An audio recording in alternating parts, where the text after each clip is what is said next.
Even though Hurricane Debbie isn't hitting Texas, he Googled Debbie Does Dallas just in case. Adam Carolla. Yeah, get it on. Got to get it on. The show's beginning, man. Get it on. Jessimae Peluso back in studio, back by popular demand. Joe Praino's going to be doing the news. So much to talk to these folks about. Jesse's got a podcast, Sharp Tongue, also dates coming up as well, most notably the Comedy Store in La Jolla.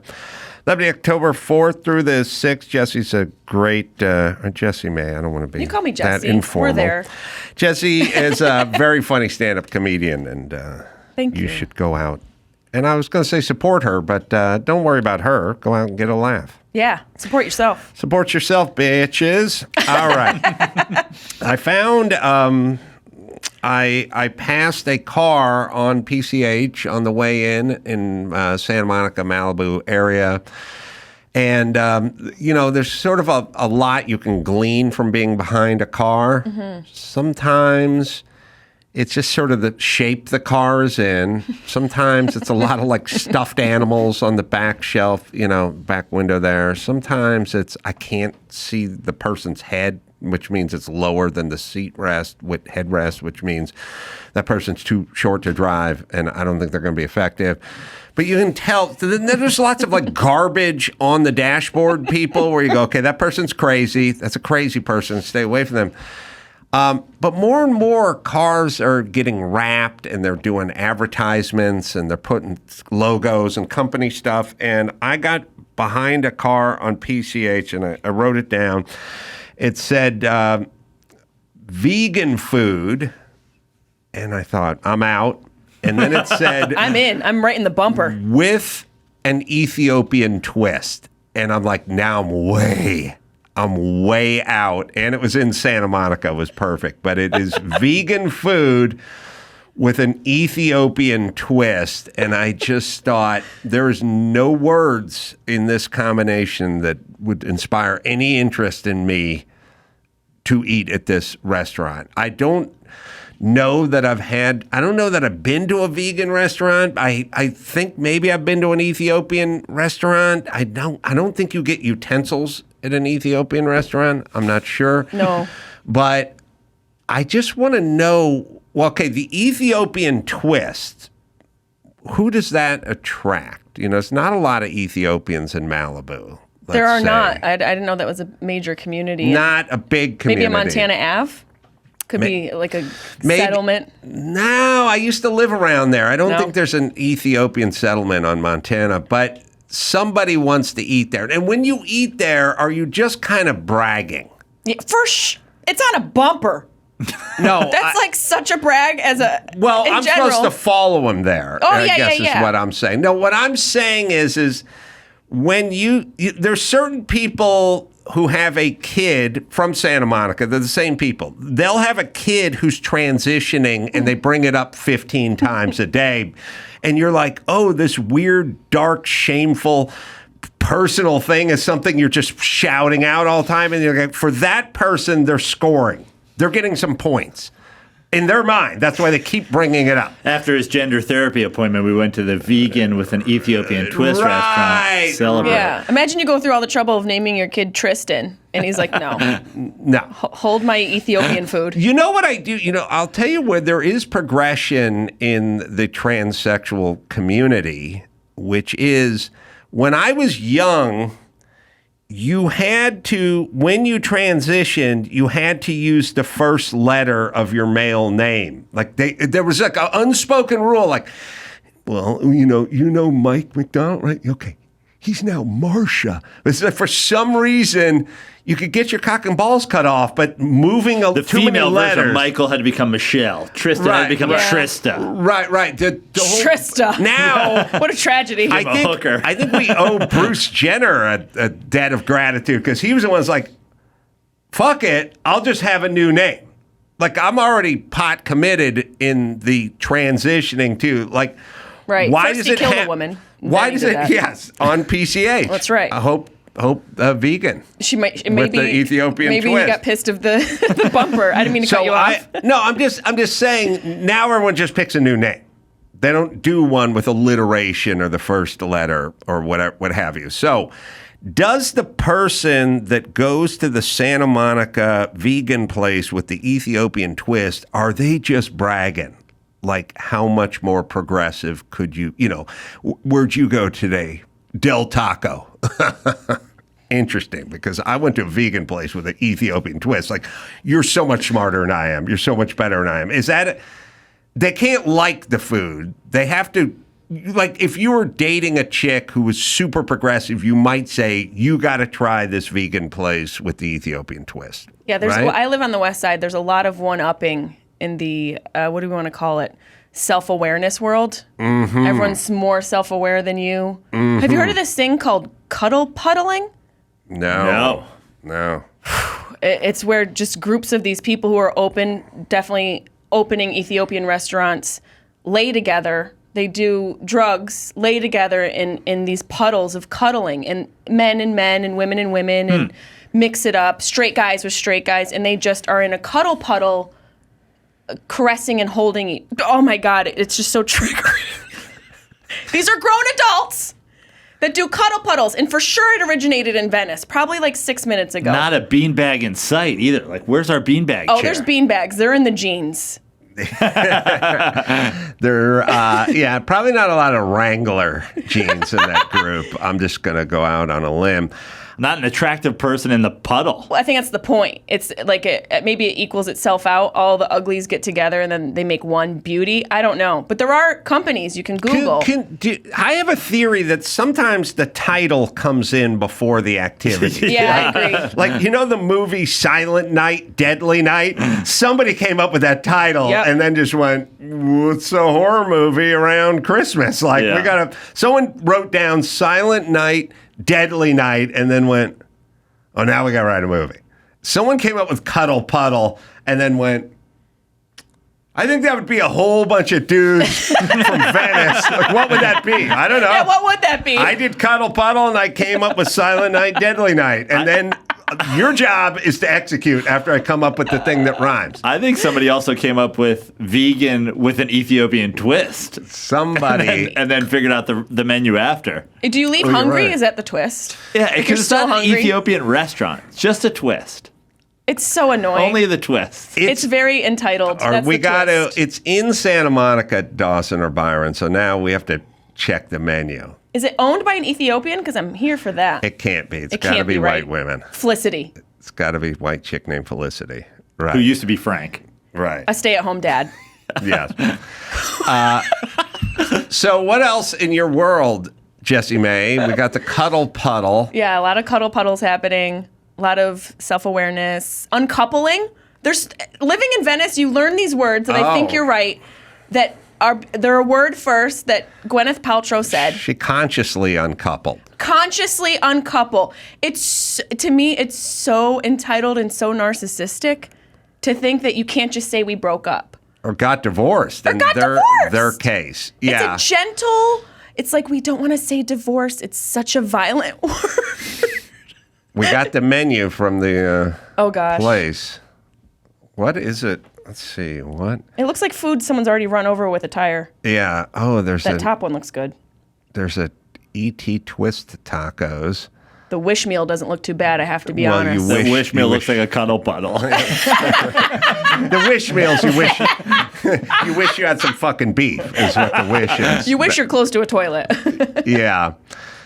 By the way, when you Google search Ethiopian food Santa Monica, a Yelp result comes up that says the 10 best Ethiopian restaurants in Santa Monica. Yeah. Really? And if you couldn't crack the top 10 of Ethiopian restaurants in a 4 square mile area of Santa Monica, you got to be pretty fucking bummed about now. Look at that hand holding that tea. That's a white lady hand. That's a white hand. I know a white knuckle when I see one. Yeah, this is... If you ate there, you definitely have to bring in some jerky in a flask. Like, that would be my thing. Like, I'll go, but I'm packing my own jerky in flask. I'll be nipping off this flask and eating this fucking jerky the whole time you're going at your bean curd or whatever you're going for. Yeah, the date you're trying to impress. Yeah, that's right. I just gotta keep going to the bathroom. sucking, For a taking whiskey a nip. and a jerky nip. I think that's really progressive of you two to bring snacks. Be open to it, but you're bringing survival snacks to the Ethiopian restaurant. So speaking of the beach, tell me where you guys come down on this. Pro, con, you tell me. The beach that I'm above was a private beach.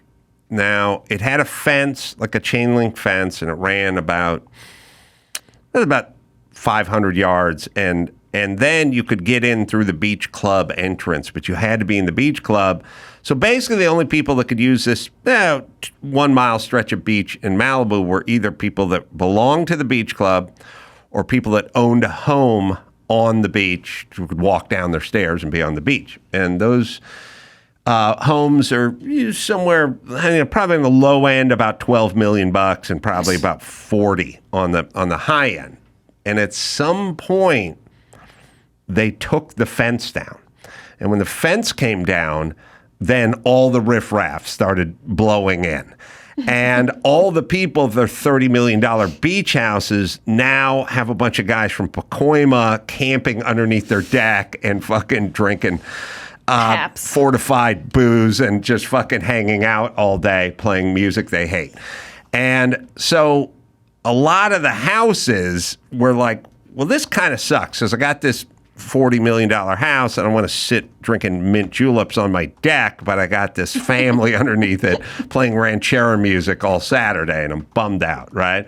So I was walking down the beach, and I noticed that a lot of the homeowners are putting up a sign that says, do not come within 10 feet of the seawall or the fence or the pylons. So they're basically saying, don't go underneath my house and toke out and fucking snack with your loser family. I don't want you under my house. I don't know if it's technically illegal or not, but I think the legal... There's actually a story that's happening in Orange County right now. I think it's Newport or Laguna or something, but some lady put up a rope. Yeah. Mm-hmm. And the law, I guess, in California is like anything up to the highest high tide line is and will always be public. Like it was never private. So all right, because the high tide line will go to these house. people's yeah, exactly. living room. These houses. Yeah. So In the house. I'm walking down the beach and I'm looking at the ocean, and I got the ocean on my left shoulder, and I'm just enjoying, feet in the water, pretty close in, and just enjoying the walk. And I start feeling what feels like ocean spray on my right shoulder.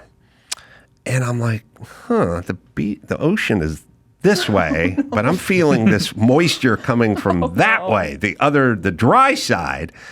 And it's like, feels like ocean, like waves breaking on a rock and whatever that mist. And then I look over, and some homeowner has set up a mechanized sprinkler system at about 5 foot or 6 foot high with motion detectors. So anyone who walks by within like 12 feet gets hosed down. Yeah, you get the Bellagio special. And I'm like, well, okay. I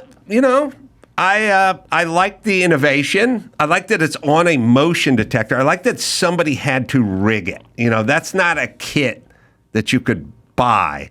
Somebody had to go, we'll take a motion sensor that you'd use for an outdoor light or an alarm or something like that, and we'll pipe it and hook it up to a sprinkler system.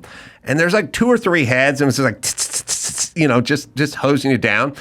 And I tried to think, all right, this is illegal, but this guy's kind of doing what people did like during COVID, or not during COVID, but when homeless encampments start building up on sidewalks, then guys who own stores put potted plants out there, and then the city eventually was like, you got to move those. But they would never do anything about the homeless people, but they got mad at the store owners for putting the potted plants or the homeowners, so the homeless people couldn't sleep, in front of the guy's restaurant. So where do we come down on the sprinkler system? Now, first things first, I'm just wearing shorts and a T-shirt, and might be enjoyable if you got out of the ocean and there was no shower anywhere. So this could be an attraction. But they're doing something. It's not legal. On the other hand, they're doing it because the government took the fence down and all these fucking losers are camping out. And also, I'll always side with the taxpayer. Like, these guys got $40 million homes. They got to pay a shitload in property taxes. So I'm kind of on their side. But where are we with the sprinkler system and this homeowner? Do we like this person? I like I like innovation. Yes, me and obviously too. They're experiencing some sort of scarcity in their life. We all know scarcity is the mother of all invention. So it's very creative, innovative. But also, when you move to a place, you have to know where you're moving to and what you're dealing with. Mm-hmm. It's like LA comes with, you get a house, you get a few homeless people. Well, they probably owned those homes for 25 years, but the fence came down a year ago. And so they didn't move here with it. They inherited it after the fence came down. It's just knowing where you are. And by the way, they're not homeless people. They're just people that don't look good in swimwear. That's rude. Who listen to shitty music. You looked right at me when you said that. They didn't look at me. I'm sitting right here. Joe looks great Joe's in a bikini. A surfer. The mustache and the bikini. I think this is, goes back to the bummer. This is an asshole, but with an innovative twist. Innovative asshole. So I like him. I like that it's also, he's not bear macing people that come by. It's just a spritz of water. You're already on the beach anyway. It's like Well, also, definitely the people that hooked up the system are the relatives of the people who do lay on the beach. Like, you didn't get a bunch of Swedish guys or blondes from the Hollywood Hills. Yeah. These are the Mexican guys who live in the San Fernando Valley, whose family are coming to the beach. So he's like, watch that house. I set up a hose. It's fun. Don't do that house. Bring the kids. Bring the kids to run around in the sprinkler. Reminds me when I was a kid in the front yard, we had a sprinkler system. Sounds like fun. Let's go. Oh yeah, Let's all go. We didn't have a sprinkler. We had that rainbird thing that like you'd hook the hose up to it and just make that wave, and then you'd run through it. Oh, that's not I thought that was a sprinkler. We had that thing it is kind of like. Well, there's the system that you would be built in. Oh, we weren't rich like that.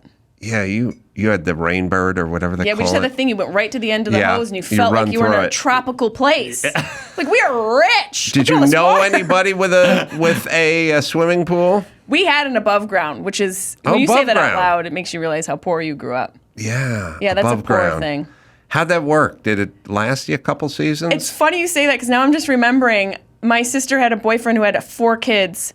One of those kids was in the pool. Your sister had a boyfriend that had 4 kids. Yeah, it's just a colorful detail that adds nothing to the story. How old was your sister at this time? I think she was in her 20s. Mm-hmm. I babysat them once, and they all piled on top of me. I had to call someone to come in and help. Cuddle puddle. Cuddle puddle. That's where it all started. That kid grew up to start the cuddle puddle in Venice. He Cuddle wrote puddle OG. Silent Night, Deadly Night as well. He pushed off the side of the pool, and the whole pool buckled. I knew it. I knew great. There was some story. Because those things they just never make it. They never make it. No matter how well they're built, it's too much pressure. I'm trying to think. I was thinking about this the other day. I had a toilet seat crack and literally just like a compound fracture of a toilet seat. Now, comically, it's when I was prepping for my scope being put up my ass. So I was sitting there just drinking piles of Gatorade and Mucilex and whatever. And so comically, it looks like I broke the toilet with all the colonoscopy prep, but it was cracked and then it broke. And it's like 2 pieces. And so ordered a new toilet seat for $18 and replaced it 2 days later. And I just thought, sort of bang for your buck. This toilet seat was $20. It'll last. I'll be dead before this toilet thing gets. And it's not like, I'd use the toilet maybe twice a month or something. It's like every single day, multiple times a day, you'll use that toilet seat. The other part that's weird is if there was one at Amazon that was like $51, I'd go, okay, hold on, too rich for my blood. It's like, how can it be? Because you're going to use it 17,000 times over the course of its life. But then there are things Like, I got an inflatable jacuzzi, and it's like, oh, you blow it up and you put it in the, like, you'll never use it. It's fucking covered with moss and shit. There's a dead squirrel in there, and at some point you have to pay someone to drain it. Like, what are the things that don't work out versus the never-ending bang for your buck? You can't do better than a toilet seat or a good leather belt. Like, you Leather, just yeah. fucking use the shit out. You had that belt for like 19 years. It'll never wear out. It'll even last to you hanging yourself with it. Autoerotic asphyxiation. I'll be dead via the belt before this thing goes out. David Carradine. The above ground pool, I R.I.P. feel like there's a lot of dreams. Oh, by the way. Yes. The David Carradine story, like Yeah. in Thailand or something. Is that fake? No, but do you know the story? No, I mean, We're about to enrich your mind, Joe. Found in the closet autoerotic asphyxiation. yeah. You know what I said? I said, if that maid at that Bangkok hotel had a shred of dignity, she would have put him in a red, white, and blue gi, laid him down on the bed, and put nunchucks like in his hands and went, that's how we found him. Not fucking with his cock out hanging in a closet. You know her what I mean? fault. It's her fault. Put him in the gi. He was kung fu, red, white, and blue, nunchucks, just, take the hands and just, that's how we found it. And then everyone go, man, that guy fucking lived it. Rock hard still, but Right. We don't know how. Scientifically, we don't understand. Just the fine with the closet, with the autoerotic asphyxiation. I brought us there. I apologize for that journey. Do you know that when I was 16, my grandmother gave me a little, the more you know on that subject? Are you serious? really? Yes. How did she know? I have so many questions. I didn't learn about it till David Carradine. Till just now. She gave me listen, there's hair on your legs now, and you probably, pleasuring yourself, and I, just wanted to know that this is I don't know what you're into, but this kills. You know what I mean? Like, I'm looking out for you. Wow. And I was just like, oh, yuck. You don't know how fucking fast, when you're trying to jump subjects, real fast, that was the fastest I've ever, jumped. Dodgers are on a roll, immediately just pow. And just That's where your podcasting career started? Yes. I was like, you're talking to me about autoerotic asphyxiation, which I guess we should talk to our sons about it. I think so. I mean, it's a possibility. It's out there. Can I tell you that I attended a funeral of a victim of autoerotic asphyxiation? You were at Robin Williams' funeral? I was at Robin Williams' funeral. No, he just killed himself, right? There's a theory. It took me a second. I was like, There's no. a theory that he was jacking off. No. Wow. Yes. Whoever No. his cleaning lady should have put him in those rainbow suspenders and laid him out Nanu. on that bed. No.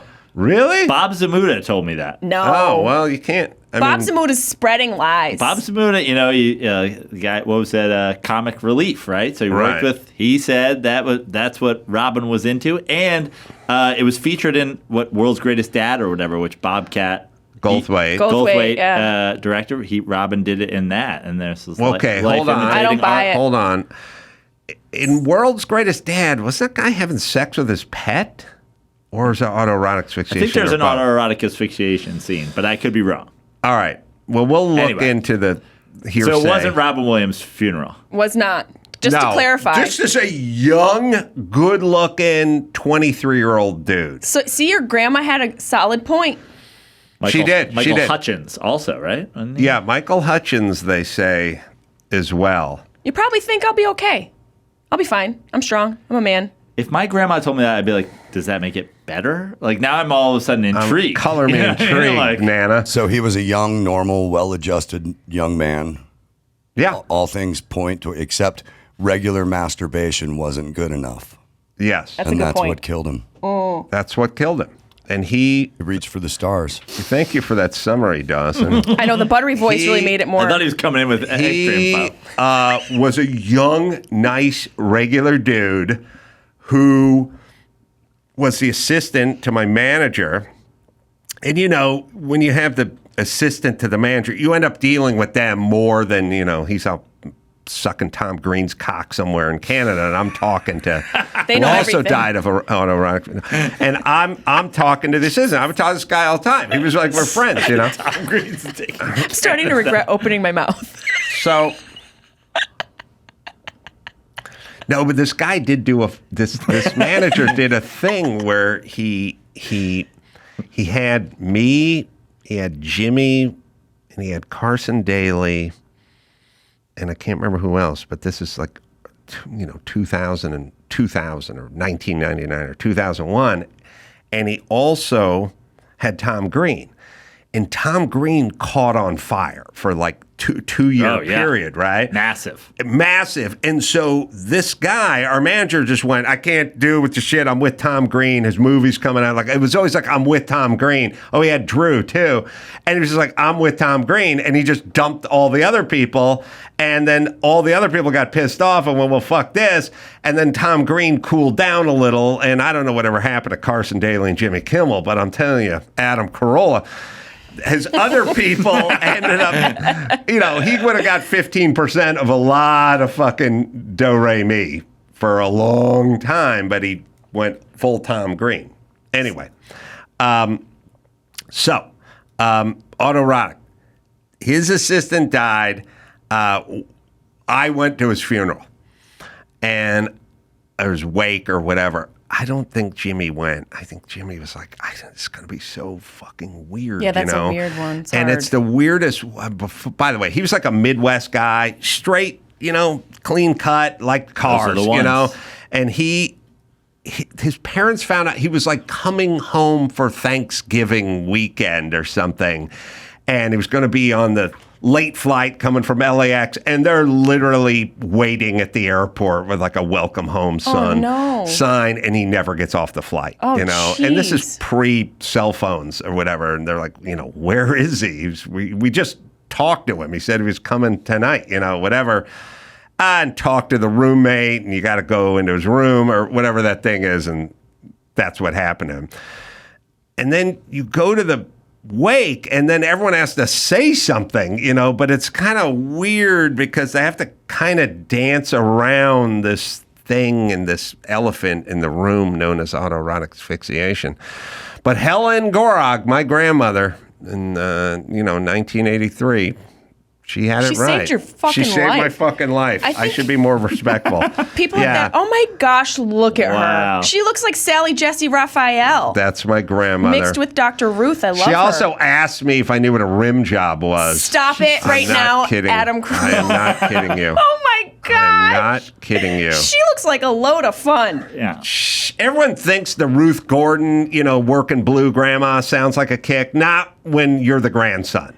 It's funny to watch on Harold. Your friends loved it. Funny for everyone Harold else. and Maude is fun to watch, but not living the dirty grandma. You make a good point about that funeral, that type of funeral being awkward. I think the way to level the playing field is if you're going to speak at a funeral like that, you should have to say what your fetish is, or at least Your a kink. fetish. Yeah. Just level it out, because this person had to go out on their kink. Everyone lay out a kink. Just one. I and like walk away from the I microphone. do the muddle puddle thing. That's when you pile on top of each other, Adam. That's a different one. Oh. Yeah, Muddle I think you need a puddle. mortar and pestle to do that one, don't you? All right, it was very uncomfortable. Well, look, anytime a 23-year-old perfectly healthy dude dies, Right. That's kind of weird. And then you got to get into this thing where it's like he's from somewhere in the Midwest, and they have to do that thing like, "How's Jamie doing? You went last time I know he was hitting it big in Hollywood with the big celebrities." And I was like, Ugh. And then you have to go, he's not here anymore. And then someone goes, oh my God, I didn't even know he was sick. Like, what happened? And that's like, then the one parent yells out, house fire, and the other yells out, car accident simultaneously. And then like any good sitcom, then they reverse, and the other one goes, no, fire. And then the other one takes the other person's one. That was a sitcom move. And then they do this thing where they go, he got in a car accident, but he drove into a house that caught on fire. Yeah. And then he had an orgasm. Then he had an orgasm with a belt. All right. From above ground pools to this, full circle. Did you get? You were talking about the quality of products, and I did this to us. How many summers did you get out of your above ground pool? at least 20. Oh, really? That's pretty good. Oh, that's good. And then she That's got good. another one from insurance. So we got another 5. We got a brand new one after that. You can insure an above ground pool because I feel like there's 200,000 hours of video on YouTube right now of accidents with above ground. Like it's like saying, I got insurance for lawn darts. Like, why would they? My mom was genius. Why would they insure? Like, I race cars and they'll go, oh, we'll insure the car if you're towing it to the track. But once you're on the track, you're not insured because we're not going to fucking cover that shit. So how'd your mom get insurance for an above ground pool? I can't tell you. It's a family secret. Some It's one upstate of our New York oldest family shit. secrets. Something. she We had above ground toilet as well. So what'd your mom do? Like she knew Flo or somebody? She just was crafty. She worked in a union. She was the head of her union department. She was union crafty. She was very union crafty and was a people person. So she, more than anything, was just able to talk to people on a human level. And she was just magical. It wasn't like she swindled anything. I think she just found a loophole for the pool. And it was like an extension of that. She made it so that it was like an extension of the house, like a property extension. That's where what she figured out. So your mom was like kind of a doer. She was a doer. She could talk people into shit and get stuff done. Not necessarily talk people into stuff, but she just got stuff done. She was a very like ambitious human being. Oh, that's good. Yeah, she even died. That's how ambitious she was. Oh. Took it all the way to the end. Yeah, she took it all the way to the She end. drowned 4 feet above the earth. Autoerotic asphyxiation. She tried that in above ground pool. She died in a cuddle puddle, guys. How dare you? Above ground pools can be insured through homeowners insurance. Coverage depends on pool's portability. Usually covered under personal property coverage, and typically pays 50%. And I don't know what the deductible for the above ground pool was, but God bless you guys. Yeah. Use the shit out of that We thing. did, and then got a new one. I was like, Mom, what'd you do? She's like, I can't tell you.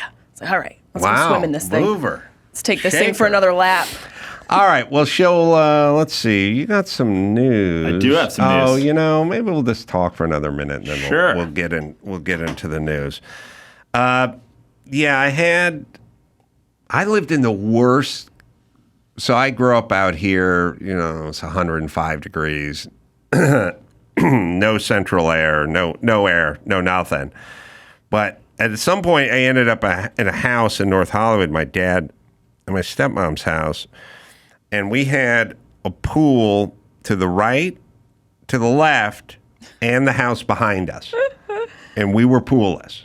And I would have to just fucking stand in this scorched earth backyard and hear Marco Polo and like people flapping around and another cannonball. Got a jackknife. All three going off simultaneously in the dog days of August on a Saturday at noon, and I'd just be standing there. The only moisture I felt were my own tears. This is a bit. It was like it was a fucking devil's triangle. Like I had a dirt backyard and all these and they were just one fence away, and I could hear them all going at it. All who want some more iced tea, cannonball. Like I was like in my fucking backyard, Getting just splashed. Like actually cursing getting my fun. splashed. Yeah, that's the best. You didn't do any pool hopping? You never like hopped the fence and got a dip? I would, because when I started sleeping in the garage, which had no air of any kind, and the summer heat would get unbearable in the San Fernando Valley at night, I would hop the fence and go over the fence into the neighbor's pool, and I would dunk myself by going down the side ladder. They used to have ladders and steps. Yeah. They do not do that anymore, yeah. but they used to have ladders.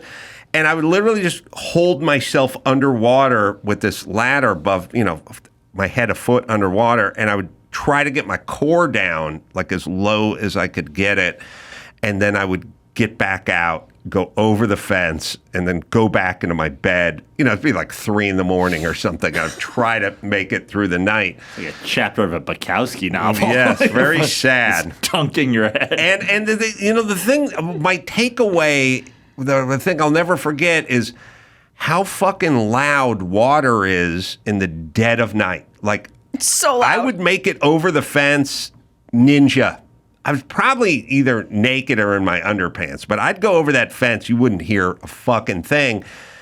Once you put your foot in the pool, it's loud when it's totally silent at night. And I would crawl like creep and just hold myself. But when I got out, you could sort of hear it, It's like tinfoil. They had dogs, yeah.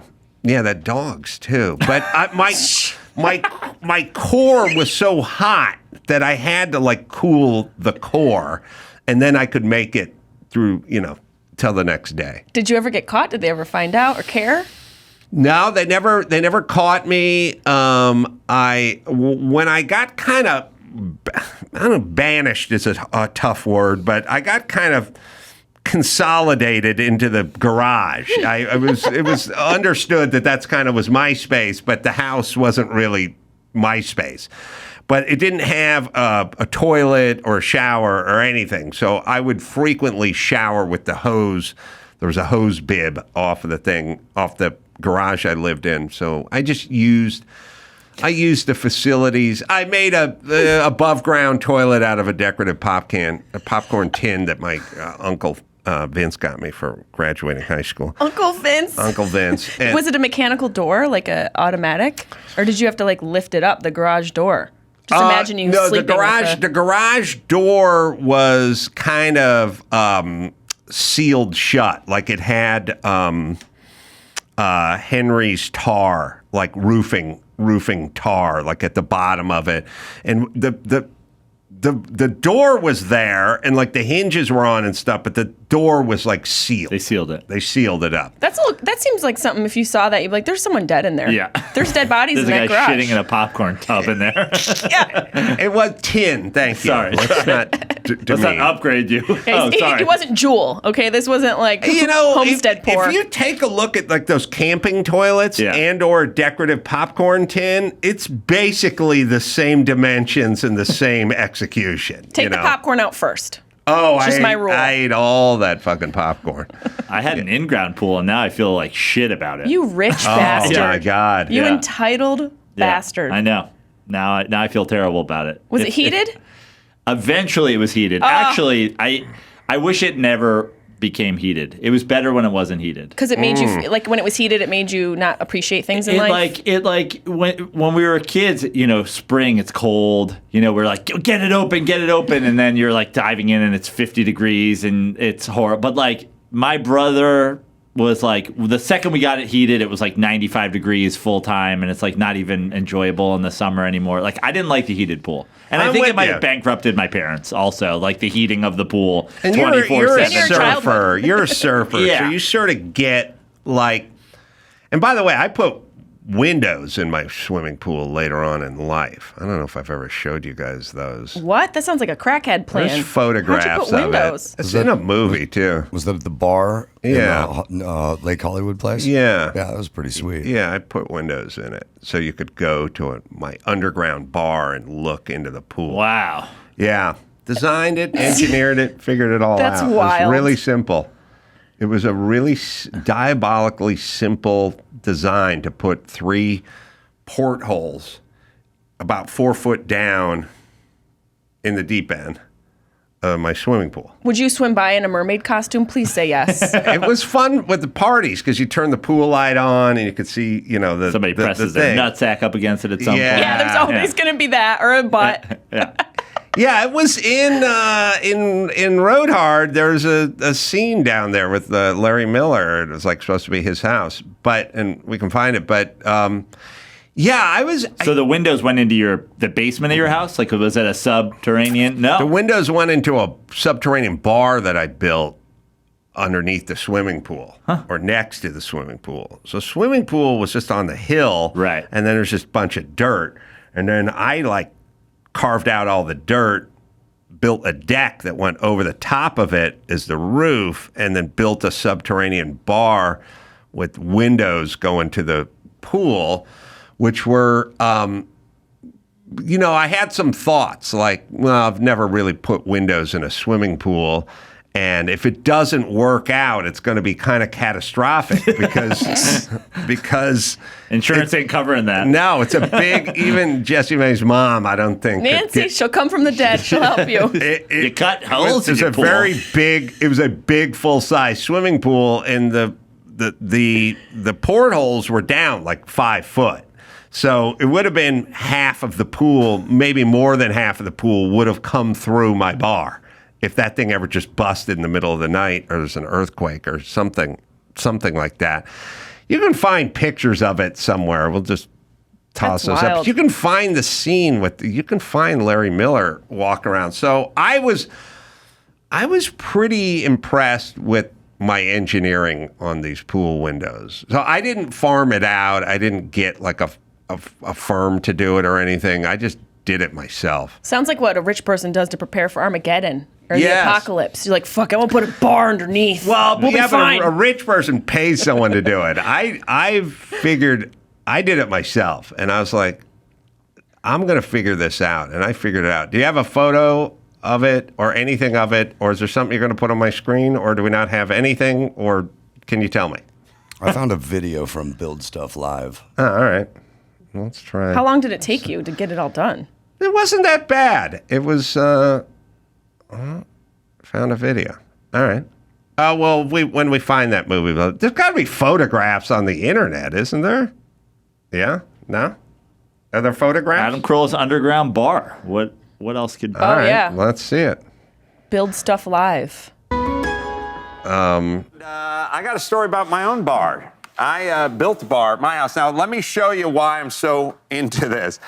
First off, I will show you a picture of my house. All right, that is the swimming pool. That's Lake Hollywood down there. And over here is a big deck. And I wanted to build this big deck onto my pool. And my buddy Ray said, well, if you're going to build a big deck, oh, that's you. Yeah. So my buddy Ray said, if you're going to build a big deck on your pool, why don't you build an underground bar? And then you could put windows, portholes looking into the pool from the underground bar. So let me show you my underground bar that I ended up building. Whoa. Wow. This is it. You're drinking in the... You're flexing right now, Carolla. Yeah. I'm a fucking genius. You're flexing. I'm a genius, and everyone thinks not it's a an bar. asshole. Go That's like a into speakeasy. the swimming pool so that you can get drunk and watch your kids drown at the same time. It's awesome. All right. I was picturing something so different. I was picturing a little under deck dirt hole bar. Right. Some tiki, some wicker. No, that's a $5,000 a year membership. That's like the fucking Soho House. Boss. Yeah, I built the bar. What is on the ceiling? Playing cards. Nudie playing cards from like the playing 50s. cards. Yeah. That must have felt good to get Look that at the all done. leather bar. Yeah, Naugahyde. I built the bar. I built the whole place. I did all the cabinetry. I did the whole fucking place. And then people say to me all the time, like I'll say to my girlfriend, I'll say to Chris, I'll go like, I'll hang that mirror up. She'll go, why don't we have the TaskRabbit guy do it? And I'll go, because I'll just do it. She'll go, but we should do it right. And I'll go, right, this guy, this guy's a felon who has no fucking skills at all. I put a Lamborghini in my house on an elevator. That's what I did. I built a bar, but for some reason it doesn't work. I still have people go. You made a nautical themed bar next to your pool. This is the most impressive thing you've presented to me in the short time That's I've known wild. you, Adam. Oh, really? Yes. Yeah, this it is impressive. This takes the cake. Really? Yeah. And look at that. You calling TaskRabbit is like Tesla calling Elon Musk. It's just, unnecessary. Tesla call it. Oh, yes. Yeah, it's the OG. No, I hadn't. There's more pictures of this thing somewhere, but we'll scrub it from the movie. All right, we'll find it from Road Hard. It's a scene. But now, you may be more impressed by the Lamborghini Miura inside the house. I don't know. But you like the bar. I really like the bar. Doesn't the internet have like 50 pictures of that bar? Or am I making... How do you even sell that place up? after you do that? That's got to be hard to give up. It was the dream house. I built it. I loved it. I did every nut and bolt on it. I restored it. 1927. Literally every fucking nut and bolt on this house, meticulously, insanely. insanely I'm done. so sorry I asked this And by question. the way, the house is better than what you've even seen so far. And my daughter said, I want a swing, like a backyard in a swing. Oh my God. And I was like, I got a Lamborghini in the house and I got an underground bar, but we don't really have a yard. It's like up in the hills. You know what I mean? Yeah. And it's not really a place where you raise kids. It's like fucking Hollywood Hills. And I don't know. And I just went, then fuck it. We'll move to La Cañada and live in a flat place where you guys can have friends and a swing. So I bought a place in La Cañada and put a swing up. Still get labeled the shit dad thing every once in a while, which I enjoy, but yes, you on your toes. That's what I did. All right. Am I making up those photographs or they don't exist? No, they exist. Okay, all well, over the then you place. put their screen. We have a screen here where we can put information on it, and we can say we have pictures, or we could put the pictures up, right? Yeah. Okay. Well, that's what I'm asking for, so we should do that. I so much prefer being on this side of the glass when these things happen. When I'm on that side of the glass, Joe, it's a you've goddamn been nightmare. here a million When Dad times. gets I mad. went, if you got some info, Yeah. just put it on the screen. But if we don't have pictures, then we don't have pictures. But if love we this have happens them, every then we would have them.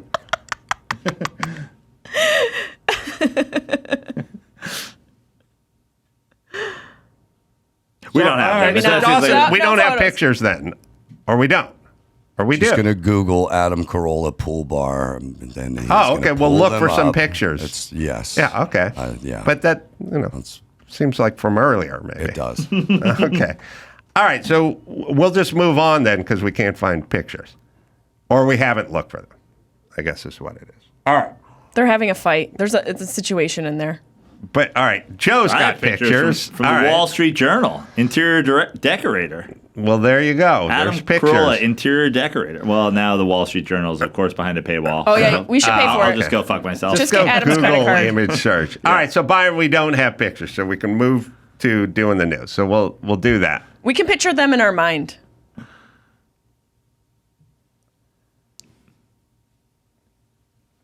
So I'm still confused. Are there pictures on the internet? Yeah, there are a lot of them. Do we have a monitor that can project pictures from the internet, right? Oh, But why not just put it on the monitor? Byron, we don't want to put it on the monitor, or we do? I was looking for different images, and they all look pretty similar to me, so I wanted to do a little variation before just putting it up there. Okay, well, then right on my screen, give me a minute or something, or looking or I was something. also at the time scrubbing through Road Hard to see if I could find the same one. All right. Well, why don't you just start at the top there, and there's different pictures from different angles. Start at the top of the top. That's from the same thing we saw. Well, yeah. No, A it's spike. not. Bill No, well, it it's says not. build stuff live. All right, so that's a different angle. That's looking back Okay. a different direction at it. So that's inside the bar, looking toward the door. You don't. Yeah, you. don't I have love to the power leather. through. I love the This- leather on the door. Yeah, I put leather. It's like Naugahyde, like vinyl. I Yeah, want to but do the one like and then the button into the nugget. You know what I mean? That's, Yeah, like, it's so classic. like Milwaukee bar from the Yeah. 50s. All right, give us a little. Let's have a couple. Lamborghini in the house. Show me more of this Naugahyde. guys spend their money. It's like these are your toys. How many hours to build versus how many hours No, did you spend? Don't go to the car yet. Just go full screen on the bar. Just give us a couple shots. You don't have to power through them. You can just go full screen, I guess. I don't really know how the internet works, but you could go full screen, right, on the images on the bar. Yeah. I think so. All right. Well, we'll figure it out. There's a few shots. All right. Well, we'll take a break, but then we'll figure it out. But just the full screen images. You can just go images, right? We'll take a The break. bar. We start the news. Let's all reset. Byron will get 5 pictures that we can put in full screen view. Yeah. All right. We'll do that. We'll do the news. We'll show you the rest of the bar right after this. Simply Safe. Well, if you're like me, you like to think about safety, and the thing you value the most is safety for the loved ones, especially here in LA. Oh man, you better get an alarm going if you're going to live here in LA. I've trusted Simply Safe to protect my home for over a decade now, and I've partnered with Simply Safe to offer my listeners 20% off a system. Just visit Simply Safe, 2 eyes, simplysafe.com/Adam. With exclusive LiveGuard protection, Simply Safe agents can act within 5 seconds of receiving your alarm and can even see and speak to the intruders inside your home. Named Best Home Security System by U.S. News & World Report 5 years running.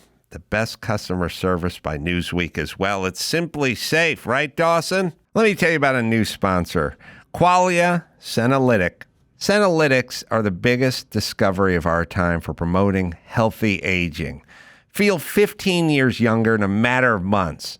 As we age, the body accumulates senescent cells, or zombie cells, that cause symptoms of aging. Aches and slow workout recovery, feeling sluggish and mental and physical energy, all that. We don't want that. So like pruning dead leaves off of a plant, Qualia Senolytic removes worn-out senescent cells to allow the rest to thrive. So they're making room for the ones you need. Take it just 2 days out of the month. It's non-GMO, vegan, gluten-free. They have a 100-day money-back guarantee. I take it, and I can feel the difference. Anyway, if you're getting older, and Lord knows we all are, and you don't want to feel like the effects of it, then I suggest Qualia Senolytic. Am I right, Dawson? Resist aging at the cellular level. Try Qualia Senolytic. Go to qualialife.com/Adam for up to 50% off and use code Adam at checkout for an additional 15% off. For your convenience, Qualia Senolytic is also available at select GNC locations near you. That's QUALIA life.com/Adam for an extra 15% off your purchase. Thanks to Qualia for sponsoring today's episode. Rosetta Stone, my kids are going to be heading off to college soon, and they're going to want to travel a little bit beforehand, and that's why they're going to have to learn new languages. Wherever they go, Rosetta Stone comes in, and they help. The most trusted language learning program ever. Available on desktop or as an app, it truly immerses you in the languages that you're learning. 30 years, millions of users, 25 languages, Spanish, French, Italian, German, Korean, Chinese, Arabic. It just keeps going. Designed for long-term retention. No English translations. Learn to speak, listen, and think in that language. Plus, the built-in true accent feature gives you feedback on your pronunciations. Lifetime membership has all 25 languages for 50% off. So smarten up and sharpen up with Rosetta Stone. Right, Dawson? Don't put off learning that language. There's no better time than right now to get started. For a very limited time, Adam Carolla Show listeners can get Rosetta Stone's lifetime membership for 50% off. Visit rosettastone.com/Adam. That's 50% off. Unlimited access to 25 language courses for the rest of your life. Redeem your 50% off at rosettastone.com/Adam today. Are you ladies excited about equality? Fuck it. I agree. It's like, what equality? Also, I think we kind of messed this thing up. I think we already had it good, and we messed it up. We had it fine. We had it great. 20s, 30s, 40s, 50s. We didn't have to do shit. We just had to stay home, put on an apron, make a meatloaf, but no. One of you bitches wanted to vote. Now look where the fuck we are. So a woman, she deserves equal rights. Stay home. Fuck the neighbor. There's your equal rights, Doris. Figure it out. Jessimae Peluso is on the Adam Carolla Show. Live dates, you can go to Jessimae.com for all those. Joe's got the news, but first there's a picture of the inside of my bar that we got from the internet that's going to be on our monitor inside of our own studio that we can look at and enjoy. You should build or this. We don't have pictures from the internet. Okay, so you can find pictures on the internet and put them on the monitor, right? So that's what we'll do. All right. This is it's all kind of, there'll be other shots from the other angle. So this is looking back at the door. See, this is a good example of another shot from another perspective. And Joe can marvel at the door that I built. It's like Cheers. And I also built the booth. Yeah. That's on the right. Now, I farmed out the booth build. I built the table on the booth that you can kind of zoom in on a little in the corner. It's kind of hard to tell because it's kind of reflecting. Got the metal wrap around it. You want to know what I fucking did, kids? I bought a pool table that was like a bar pool table. Yeah, you did. Put the change in and the balls come out, the 75 cents and whatever it is. And when I bought the pool table, I said to the guys who made the pool table, what is the fake wood laminate that you have on the side of this pool table? And they said, it's a Formica 1400 or whatever. And I went, all right, now I'm going to build a bar. I'm going to build a table for my booth, and I'm going to lay it up with the same laminate that's on the pool table. And I will edge it with the same aluminum band that's on the pool table, so the bar stool, so that the booth looks the same. Correct? You're somewhere on the spectrum. Like this is like. His face. I don't know. The amount of focus and detail. Is the metal the same as the metal that goes on the pool? Yeah, if you pull it back, if you pull the picture back, you'll see that the pool table and the dinette, the laminate on the pool table and the metal edging is the same as the table that I built for the booth. That's a pretty sad commentary today, that attention to detail and well-worked craftsmanship. Oh, yeah. Dude, you must have autism. Now, what I did... It's not the craftsmanship. It's the detail. The need for it to match. There's many a bar in America where the pool table does not match the fucking seating table. I think a contractor with OCD might be a good one to have. I agree. No, listen, I tell people, look, you got a choice. You always have a choice. When you're building stuff, you want to put it this way, you want to put it that way. Like, what do you want to do? Like, I was like, all right, I am going to build a bar, and I'm going to farm out. I'm not a seamstress. I'm going to farm out all the tuft and padding and diamond stitching and all that kind of stuff. Someone's going to do that, but I'm going to build the actual bar, and then I'll clad it with all this stuff, and you guys will do the booth, and I'll do the table. So I designed the shape of the booth, and then I designed the table, and I knew it was going to be kind of a 50s vibe, and I knew I'd have some sort of laminate Formica or something on the top. So now you come to a crossroads, and you go, I'm going to lay up laminate on top of this table that I'm going to build. Now, what kind of laminate? Well, there's 500 kinds of laminate. So what are my choices? And I'm like, well, why don't I just get the number off the laminate that's on the pool table, and I'll do it the same. It's the same amount of work. It doesn't really take any effort. I'm going with a fake wood laminate anyway. I might as well match it to what's on the pool table. And if you do enough of those things, the little details start adding up. Like fast. And so people don't even know what they're looking at. They'll just come in and go, oh my God, this place is amazing. But what they're seeing is a whole bunch of little details that got added up. It is very detailed. It looks like you're a time capsule. Yeah. That's where it is. But you could look through the windows into the pool. Now, if you go back out to a wide shot, next to the bar, is there a door that goes like, is there into a swinging door that goes in the direction of the pool area? Is that what I saw? No, there's a front door. Yeah, I mean, I'm good, but I couldn't build a door into the pool. No. I just thought I saw. No, there's another door. That's where the bathroom is. Oh, okay. Did you have a Spanish you can or widen Mexican? out. Sorry, you can show other pictures if you like. There's a door. Yeah. It's radius Z brick on the wall next to the door to the bathroom, and then the bar is all mirrored. And then I actually bought old hatches, ports from like an old steamer to have a port like nautical theme instead of just a open, glass to the pool. Did you guys spend a lot of time in here? Were you in there alone, just awing at this and admiring your work, or did you actually spend time in here with people? I would have we'd have parties and people come down there and hang out, watch some football games and stuff like that. It was a good hang. Would you go in there alone and just kind of marvel at it all in your skivvies with a cup of coffee? I would do that. No, the thing about doing this stuff is if you can do it, you get over it pretty fast.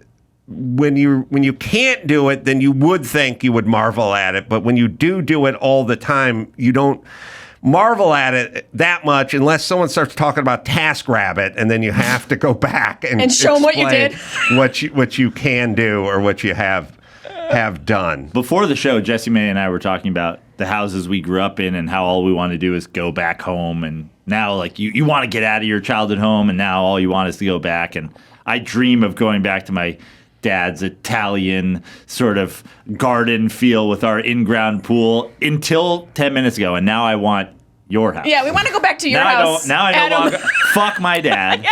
Great craftsman in his own right, but we had the exact same pool table, and no other laminate in the basement matched it. You had laundry on your pool table. Yeah. You ate dinner on the pool table. It was in the living room, no couch because you had to have the space. I think there is the bar scene. Do we have it? From the movie? Yeah, because we just feature... Yeah, The Accused. I raped Jodie Foster on a pool table. Look at that. Why? Because I never stop working for you. That's why, buddy boy. In fact, I'm going right back to work now for you. Speak to you later. It's Larry Miller. First, time to visit the girls. I love show business. There's another scene where she goes to the window and stuff, and Larry goes up top. But anyway, or you can do the Lambo and the... It's funny because whatever. How Larry's dressed is how I imagine you would marvel at the bar.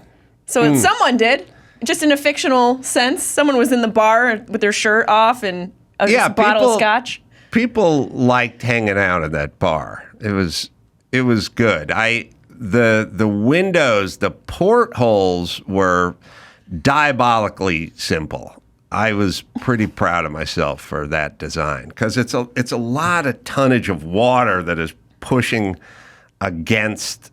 It's pushing it. Oh, I think we have this. All right, well, I'll have. So this is the Lambo I put in the other side of the house in my office that I built. This is why I like to come up here once in a while. It's beautiful, you know? So serene. I don't need serenity. I need a gig. What you need is some perspective. Do you think I need perspective? Baby, showbiz ain't what it used to be. We've all had to tighten our belts. Downsize. Look at his hair. Sacrifice. I've heard enough. Oh, yeah. Everybody's downsizing. You downsize anymore, and this time next year, there's only going to be a $500,000 car sitting inside your house. You know how this whole thing with Bert made me look? Ridiculous. Like you always look. Like you do in that fucking wig. Really? Getting a lot of pussy with that Brillo pad, are you? Listen, Bert was livid. It was like you didn't listen to a word he said. I got some bad information from a really sexy lady. Oh. Hope you came twice. I didn't even kiss her. Jesus Christ. You didn't get paid? You didn't get laid? You broke every rule in show business. I don't care. I got a better idea. Oh, good. I play a... All right, you can skip forward because Jenna Marbles is going to get in the car. You can just fast forward a little bit, and then you'll see the car go down the elevator, basically, which is a little bit of a... I mean, it's not really an optical illusion, but it didn't really work where you just press one button and there's a Lamborghini inside your house. Oh, yeah, That's great. Go back a couple seconds or something. Yeah. All right, here we go. I've been 14 years. Car's going down. How about you? You're gonna fucking get pepper sprayed.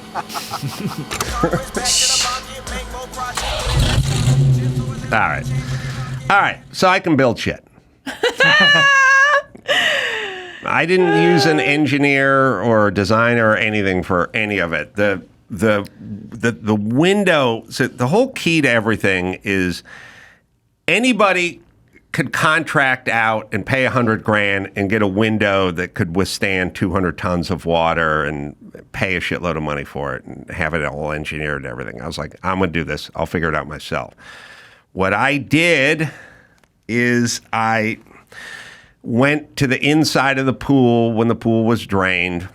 I had a concrete coring company with a big round coring bit, 14 inches.